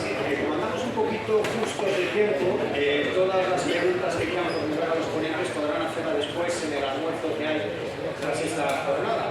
Les invitamos a hacerlo y podrán interactuar con todos ellos. Como saben, la cátedra que organiza esta jornada es fruto del convenio firmado entre la Universidad Politécnica de Valencia y la empresa Timac Agro España. Esta compañía forma parte de la internacional Grupo Roger, que dispone de filiales en más de 30 países y que solo en España atiende a unas 1.500 explotaciones agrícolas y ganaderas al día. Timac Agro es hoy en día líder nacional en la producción de fertilizantes y productos para la agricultura, y su crecimiento es debido a su fuerte potencial innovador, así como a su compromiso con la sostenibilidad en la búsqueda de soluciones eficientes y respetuosas con el medio ambiente, anticipándose a las necesidades reales del campo.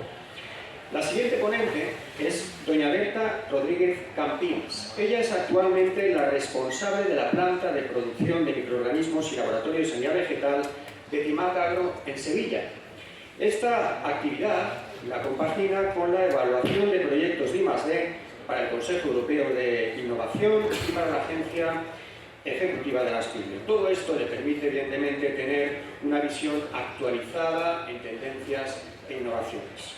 El tema sobre el que versará su ponencia es sobre soluciones biológicas innovadoras para una bioestimulación y bioprotección sostenible de las plantas.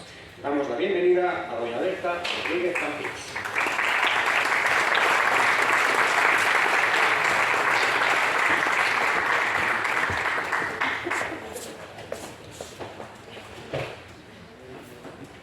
Hola, buenos días a todos.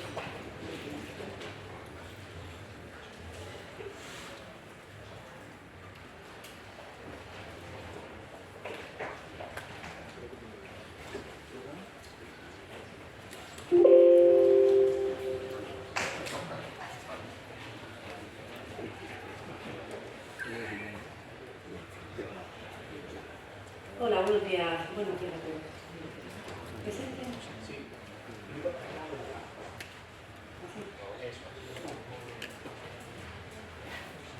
Buenos días a todos. Bueno, lo bueno de ir detrás de dos ponencias tan ilustrativas y tan magníficas es que me han abierto a mí el camino para encuadrar mi ponencia.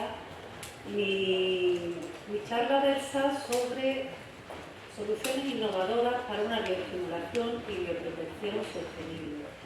Esto realmente es un título muy amplio, muy grande, y yo lo que quiero es centrarlo en el papel que tiene una empresa como Timac Agro en estos retos que nos han expuesto tan gráficamente los ponentes anteriores, en este contexto socioeconómico en el que estamos todos inmersos y que cada vez nos aprieta más. Entonces, a mí me gustaría daros una visión de cómo afecta este nuevo contexto socioeconómico a la empresa, qué hace una empresa como Timar ante esto, por su propia forma de ser, y luego ya de forma más general, y me vais a permitir que no entre en desvelar ninguna de las cosas en las que de verdad estamos trabajando, porque bueno, constituye parte de nuestra I+D, sí daros una breve introducción acerca de cómo van las tendencias, por dónde se mueve este mundo de la investigación, que muchos de vosotros conocéis perfectamente, pero yo lo voy a dar de una forma muy global, muy desde el punto de vista de la empresa y de lo que necesita la empresa. Vale. Como decía, estamos sometidos a unos nuevos retos socioeconómicos europeos que están motivados sobre todo por los cambios demográficos. Ya nos han comentado el ponente anterior que para 2050 esperamos una población de 9.500 millones de habitantes. Ese crecimiento no va a ir necesariamente acompasado al crecimiento de la superficie de cultivo, cambio climático, que también nos han comentado, cambios tecnológicos en el sector y transformación digital. Todos estos cambios a los que tenemos que unir la reciente pandemia del COVID-19 y la guerra de Ucrania, que también nos ha obligado a acelerar muchas de las respuestas. Todos estos retos, todos estos cambios, lo que está llevando necesariamente es a cambios en el perfil del agricultor.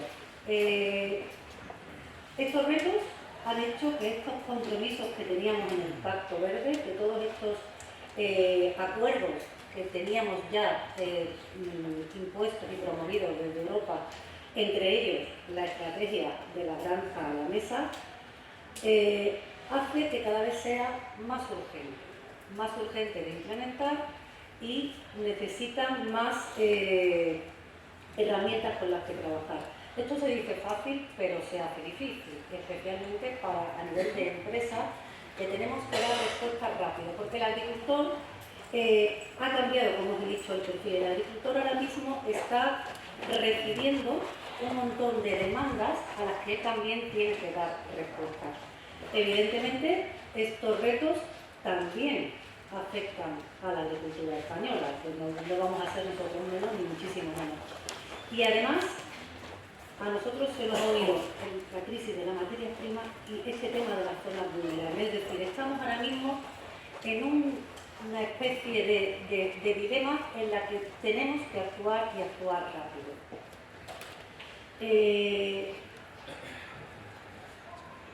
Lo que significa esto es que necesitamos producir rápido y de forma rentable, pero no necesitamos más insumos. Es decir, el truco va a estar en conseguir el equilibrio entre producción y una cantidad justa de fitosanitarios y fertilizantes para poder llegar a cumplir todos estos retos. ¿Qué hace Timar? Bueno, como ya han comentado, nosotros somos una empresa que tenemos un compromiso. Esto no es una frase hecha, esto es una realidad, esto es cómo trabaja Timar. Nosotros trabajamos para el agricultor y trabajamos para ayudarle a que avance de forma sostenible y respetando el medio ambiente. Nosotros tenemos una presencia enorme, pertenecemos al Grupo Rulier, tenemos una presencia en muchísimos países, hacemos un montón de asesoramientos diarios, trabajamos con muchísimas gamas de productos y todo esto lo hacemos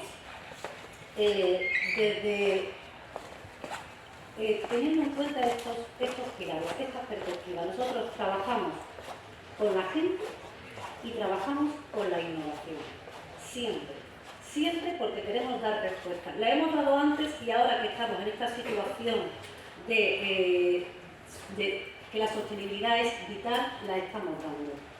Nosotros tenemos una capacidad de adaptación a las necesidades del agricultor con soluciones pioneras. ¿Por qué? Porque Trabajamos con productos con especificidades, trabajamos con las mejores universidades del mundo, trabajamos con asociaciones científicas, trabajamos siempre buscando el conocimiento y la eficiencia. ¿Qué más? No solamente eso. Nosotros además tenemos el saber hacer, sabemos hacer nuestras cosas, sabemos adaptarnos, tenemos flexibilidad industrial, somos capaces de dar respuesta a lo que nos vayan pidiendo, somos capaces de adaptarnos a lo que nos vayan pidiendo. Esto se dice fácil, pero imaginaros lo que es adaptar una producción a las demandas del agricultor. Esto se hace porque tenemos esa voluntad de servicio. Y luego tenemos nuestros propios laboratorios. Nosotros tenemos acceso a todos los análisis microbiológicos de forma ágil para poder establecer planes de nutrición, poder hacer asesoramientos completos, poder estar seguros de lo que decimos y poder hablar siempre con un respaldo garantizado por la ciencia.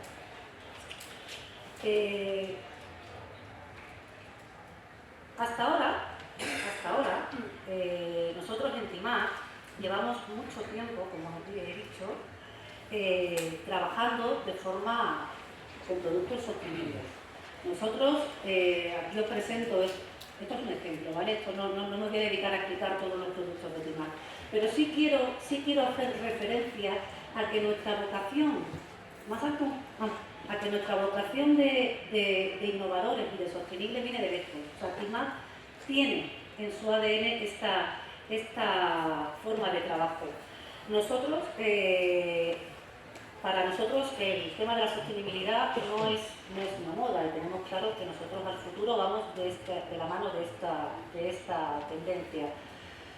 Aquí me gustaría destacar en el tema de los fertilizantes sólidos y líquidos, me gustaría destacar pues, el Decoder, que ya lo conoceréis muchos, pero para nosotros es uno de los productos mejores que tenemos, que es un producto con una liberación de nutrientes a demanda, eso es muy importante.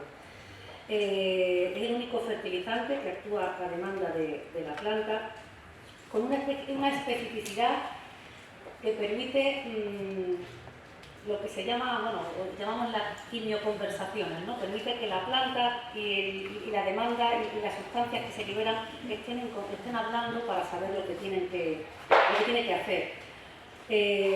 Tenemos también aquí para destacar el complejo pH del KSC.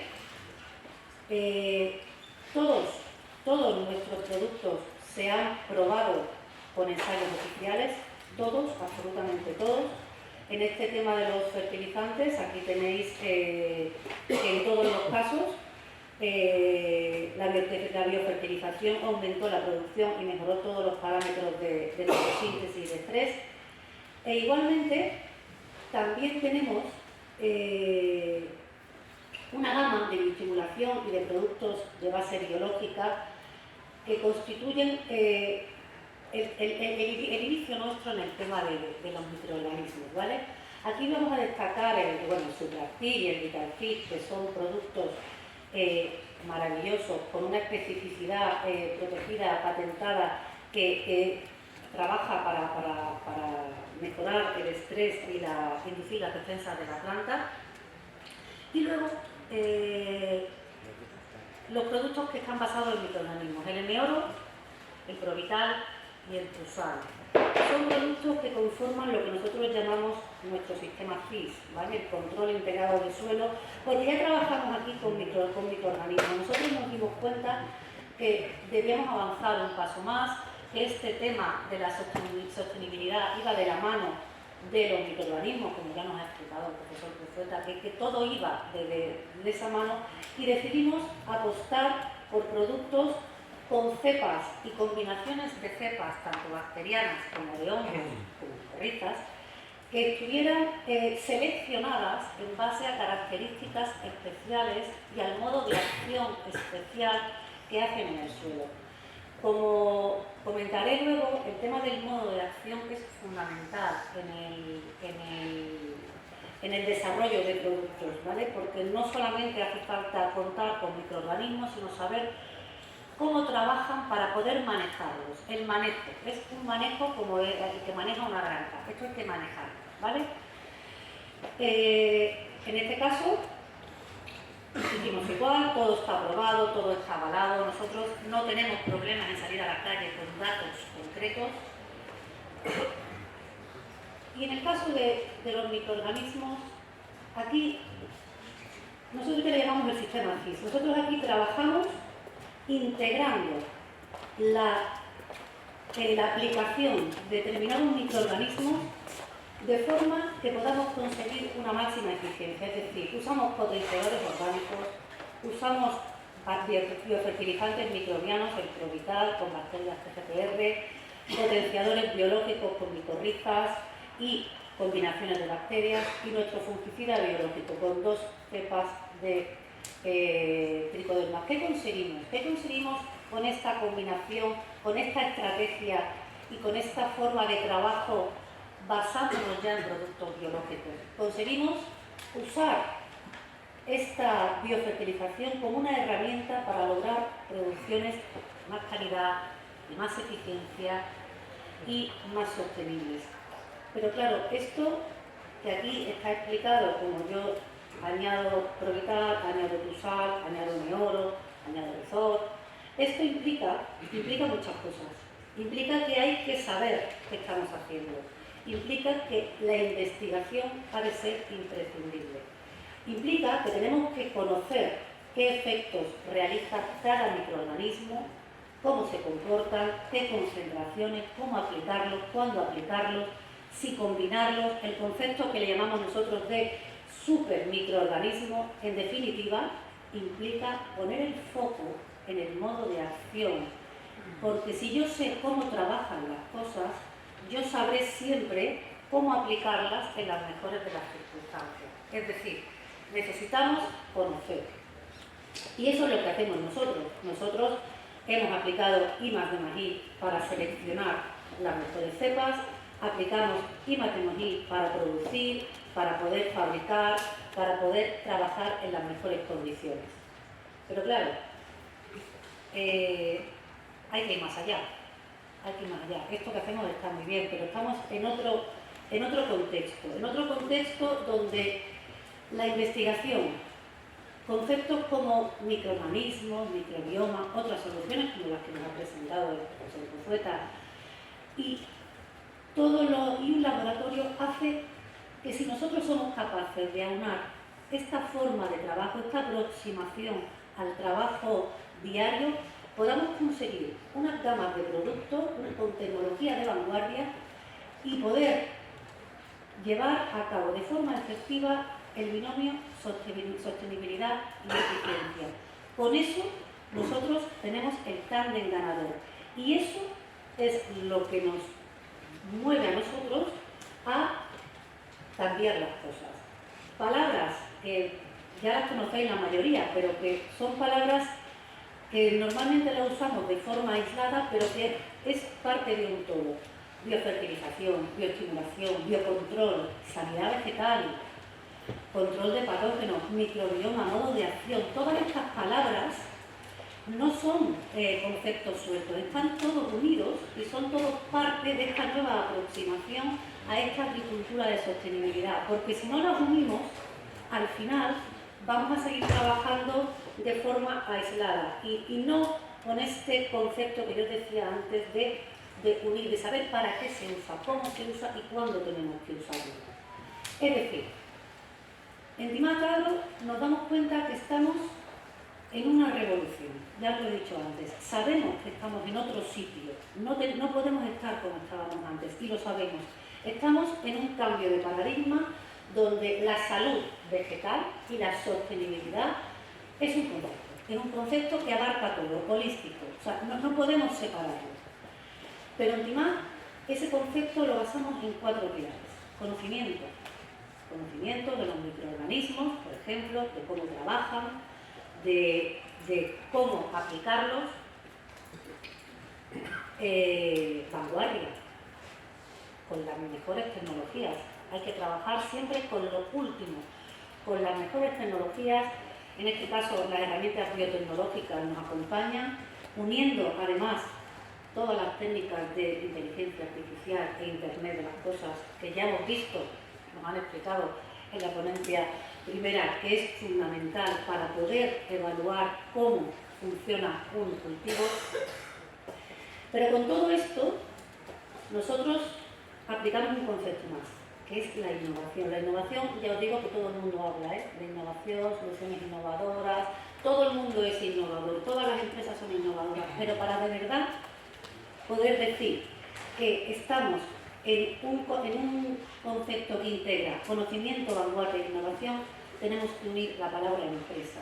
Si la empresa, que es la que está produciendo estos insumos, no tiene en su ADN estos tres pilares anteriores, no vamos a hacer nada. Y eso es lo que nosotros hemos conseguido y que estamos seguros que es como vamos a seguir trabajando, uniendo estos cuatro conceptos.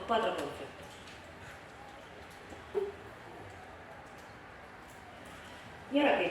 Ya sabemos que somos innovadores, que vamos a trabajar con una aproximación donde la sostenibilidad es importante, pero ahora ¿qué hacemos? ¿Qué podemos hacer? ¿Por dónde se mueve el mundo? ¿Por dónde van a ir las nuevas tendencias? Bueno, como ya nos han explicado antes, hay que entender todo el sistema suelo-planta, hay que entender que la planta no está sola, hay que entender que estamos hablando de un ecosistema, de una ecología del sistema. Hay que entender que estamos ahora en lo que se llama la ingeniería del microbioma, que es donde vamos a poder desarrollar esos productos. Hay que entender que las plantas están trabajando no están solas, están con microorganismos, con las raíces, con el medio ambiente. Es decir, es un ecosistema en sí mismo y es un ecosistema donde los microorganismos, por supuesto, juegan un papel clave. Pero un papel clave donde para poder ver, por ejemplo, se sabe que si tú estudias la ecología microbiana de determinados suelos que están sometidos a una enfermedad, a una presión de patógenos constantes, se sabe que mediante ingeniería del microbioma, mediante la aplicación de técnicas de biología molecular, de secuenciación, etc., se ha podido saber que se seleccionan positivamente bacterias, por ejemplo, que son capaces de aumentar la resistencia a esa enfermedad de las plantas. Es decir, podemos seleccionar artificialmente consorcios bacterianos que sean capaces de ayudar a promover la defensa a una enfermedad de estas plantas. ¿Cómo hemos podido hacer eso? Pues buscando el efecto, buscando el foco en el modo de acción. Si, por ejemplo, hablamos también de esta ecología microbiana aplicada a la búsqueda de sustancias activas, hasta ahora lo que se hacía era un screening y se iban buscando las cepas más prometedoras. Ahora, ¿qué es lo que se hace? Pues directamente se hacen lisis celulares en la matriz del suelo y se hace secuenciación directamente aplicando técnicas de genómica y metagenómica y, por supuesto, técnicas de bioinformática para poder buscar agentes, sustancias activas que sean más eficaces, que sean más productivas. Pero los productos basados en microorganismos, desde nuestro punto de vista, constituyen la penúltima innovación, no la última. Los microorganismos es un campo que está y que va a seguir estando. Le queda mucho recorrido para terminar. Nos va a ofrecer grandes productos y grandes soluciones, pero se está yendo más allá. Hay que ir más allá y no hay que perder el foco en la evolución que están siguiendo todas estas tecnologías para conseguir siempre una mejor eficacia en los productos que aplicamos en la agricultura. Hablamos ahora de trabajos con metabolitos secundarios, ARN interferente, que es una molécula que cada vez está más de moda, enzimas, metabolitos secundarios con actividad biocidas, lisados, vacunas de plantas, los compuestos volátiles que nos han explicado tan brillantemente hace un momento, virus. También está la opción de usar a los microorganismos como origen de producto, usarlo como biofactoría celular, o también está la opción de usar al microorganismo como catalizador, productor de sustancias, o también está el uso de las TRIs, las tijeras moleculares. Yo no voy a entrar en esto porque además esto siempre genera polémica, pero sí quiero que sepáis que es un arma que cada vez se está usando más, ¿vale? Especialmente como herramienta de edición en genomas de hongos filamentosos. Sabéis que el locus TRIs lo que acumula es como la información de los fagos para un sistema de defensa, ¿vale? Entonces la manipulación de este locus lo que hace es que puedas usar esto como una tijera y vas dirigiendo donde cortas y al final consigues un genoma con lo que tú quieres. El primatado, que somos expertos en producir hongos filamentosos, sabemos que estos hongos son muy importantes en la agricultura bajo un enfoque agroecológico y para control biológico. Por eso seguimos, no digo que hagamos, seguimos hacia dónde van estas tecnologías, porque sabemos que cada vez se están secuenciando más genomas de estos microorganismos, que cada vez se está perfeccionando más el diseño para poder ver, conseguir estos hongos con una capacidad de biocontrol cada vez más precisa y más rápida, y es una herramienta que dará que hablar, con lo cual es algo que tenemos que tener en cuenta para futuras cosas que pueden venir. Otra cosa que también estamos viendo es el tema de los metabolitos secundarios. Lo he puesto en la diapositiva anterior, os he dicho que el tema de los metabolitos secundarios es uno de las moléculas con las que se está trabajando y se está trabajando desde el punto de vista de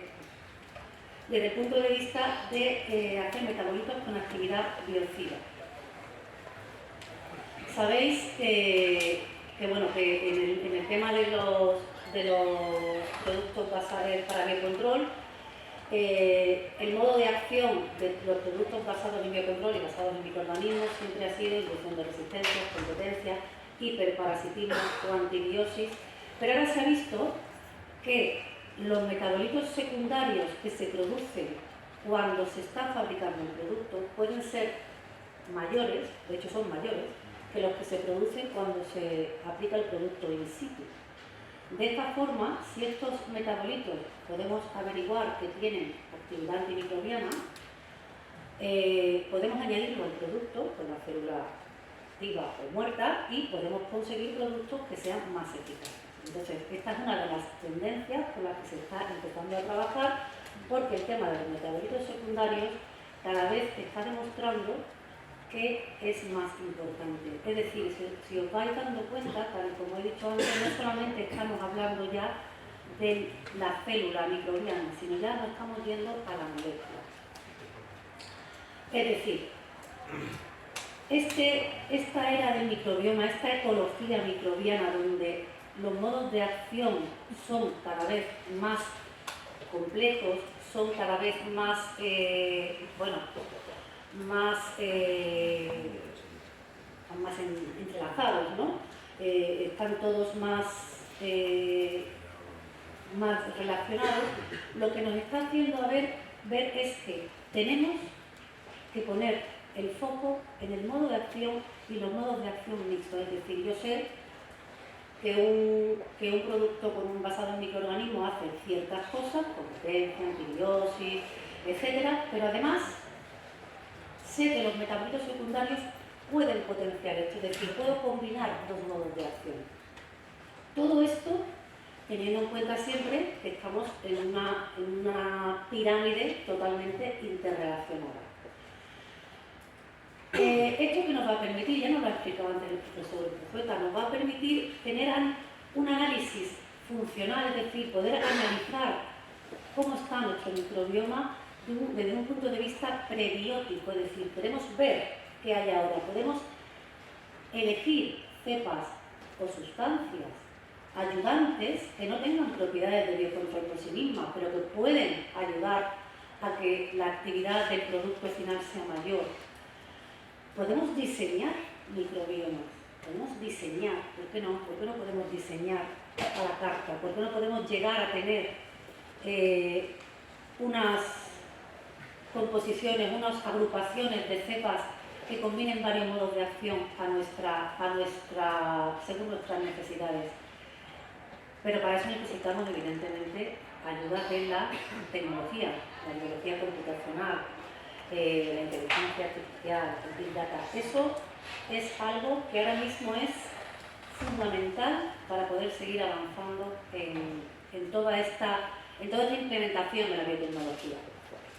Aquí, bueno, esta es parecida a la que nos han puesto antes. Aquí al final tenemos un resumen donde clásicamente veíamos los buenos y los malos, lo que causa de enfermedad, lo que no causa. Sin embargo, nos damos cuenta que, tal y como nos han explicado antes, que si nosotros hacemos una aproximación global, que si nos centramos en los modos de acción, si nos centramos en las aplicaciones, lo bueno y lo malo es según el color con que se mire. Y al final lo que hay que tener es una imagen clara de lo que realmente estamos buscando, para poder llegar a tener un diseño de lo que vamos a trabajar que sea acorde a lo que necesitamos.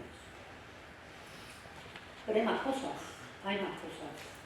hay más cosas que nos están parando. Es decir, nosotros estamos, como hemos dicho, ante unos retos donde tenemos que implementar la estrategia de desarrollo sostenible, la estrategia de la granja a la mesa, tenemos que adaptarnos a las demandas de los agricultores, cada vez se nos piden más cosas y tenemos que trabajar rápido y basándonos en la ciencia.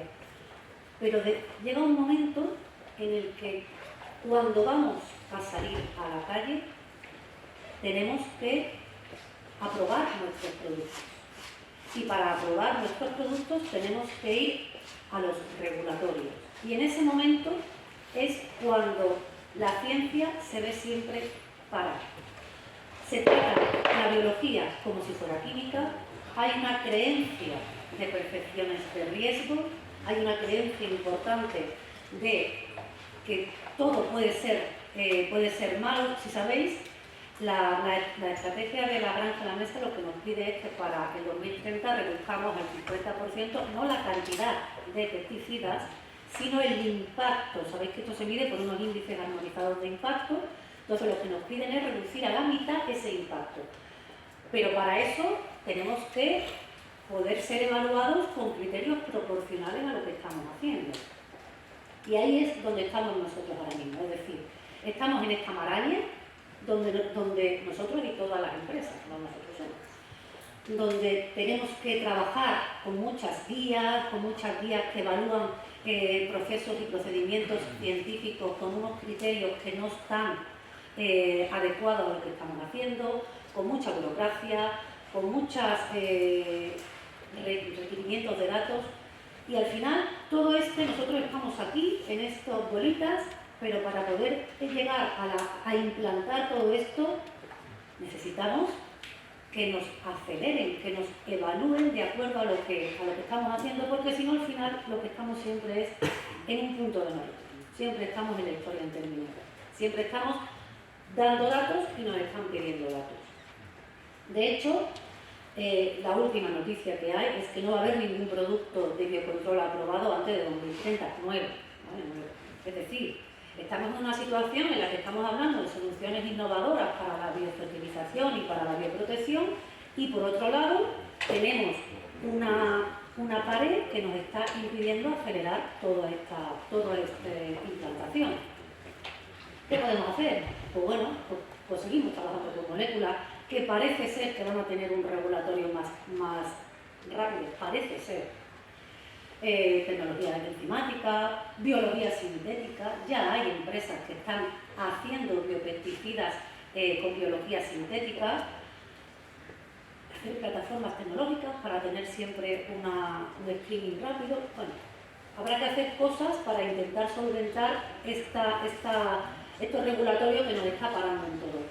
¿Por qué? Bueno, el principio de precaución.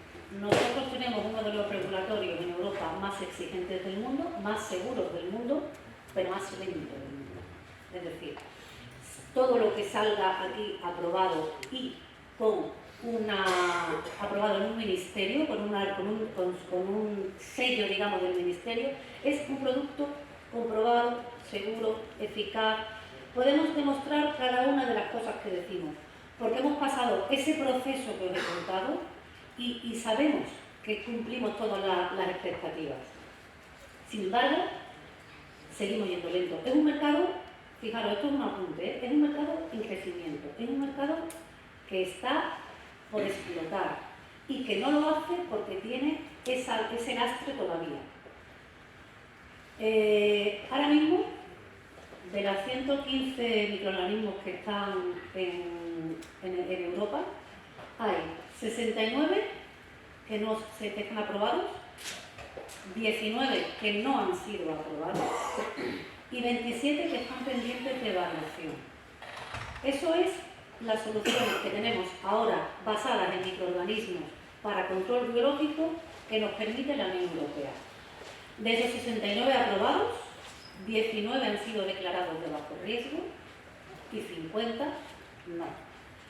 Ventaja de ser declarados de bajo riesgo, que tus reevaluaciones son más tarde, es decir, puedes trabajar con más tiempo el producto y no te exigen tanto dato.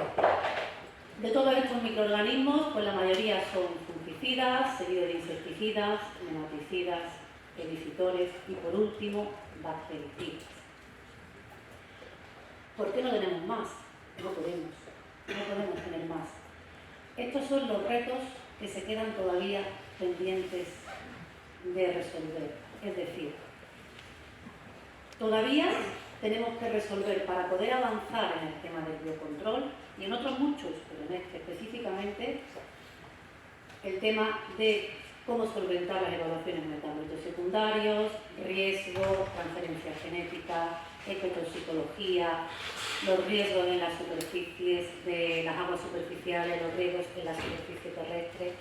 Todo esto está retrasando la implantación de todas estas estrategias de sostenibilidad y de eficiencia que nos está demandando, por un lado, la sociedad, por otro lado, la Unión Europea y, por supuesto, los agricultores. Entonces, la empresa está en una especie de callejón sin salida en la que trabaja con las mejores herramientas, trabaja aplicando las mejores tecnologías, pero luego siempre tiene que solventar unas barreras que no dependen de ella. En resumen, las nuevas ómicas, las tecnologías ómicas, la metagenómica, la metabolómica, la transcriptómica, los metabolitos secundarios, la edición genética, los lisados, las enzimas, el ARN spray, el ARN interferente, la biología sintética, la biología computacional predictiva, la integración con el Big Data, todo esto son tendencias que nos van a ayudar a implantar productos para una agricultura sostenible, nos van a ayudar a dar respuesta a estas demandas que tiene el agricultor y la sociedad. Van a estar basados en ciencia, es decir, van a ser seguros, van a ser efectivos, van a ser eficaces. Pero claro, lo que necesitamos son cambios en el proceso de registro. Con estas metodologías, con estas técnicas, podemos llegar a alcanzar esos desarrollos, esa estrategia, esos requerimientos. ¿Lo vamos a conseguir? Bueno, pues no sabemos, yo creo que sí. Por lo menos en parte lo llegaremos a conseguir. Bueno, yo con esto he querido correr un poco porque he visto que vamos a mal de tiempo, entonces no sé si he corrido mucho o he corrido poco, pero tampoco quiero... Bueno, una de las cosas que tiene ser tercero es que ya la gente está un poquito cansada, entonces, pues bueno, he hecho un resumen para que veáis nuestra perspectiva desde el punto de vista de la empresa, de cómo abordamos nosotros estos desafíos de la sostenibilidad en los que estamos ahora.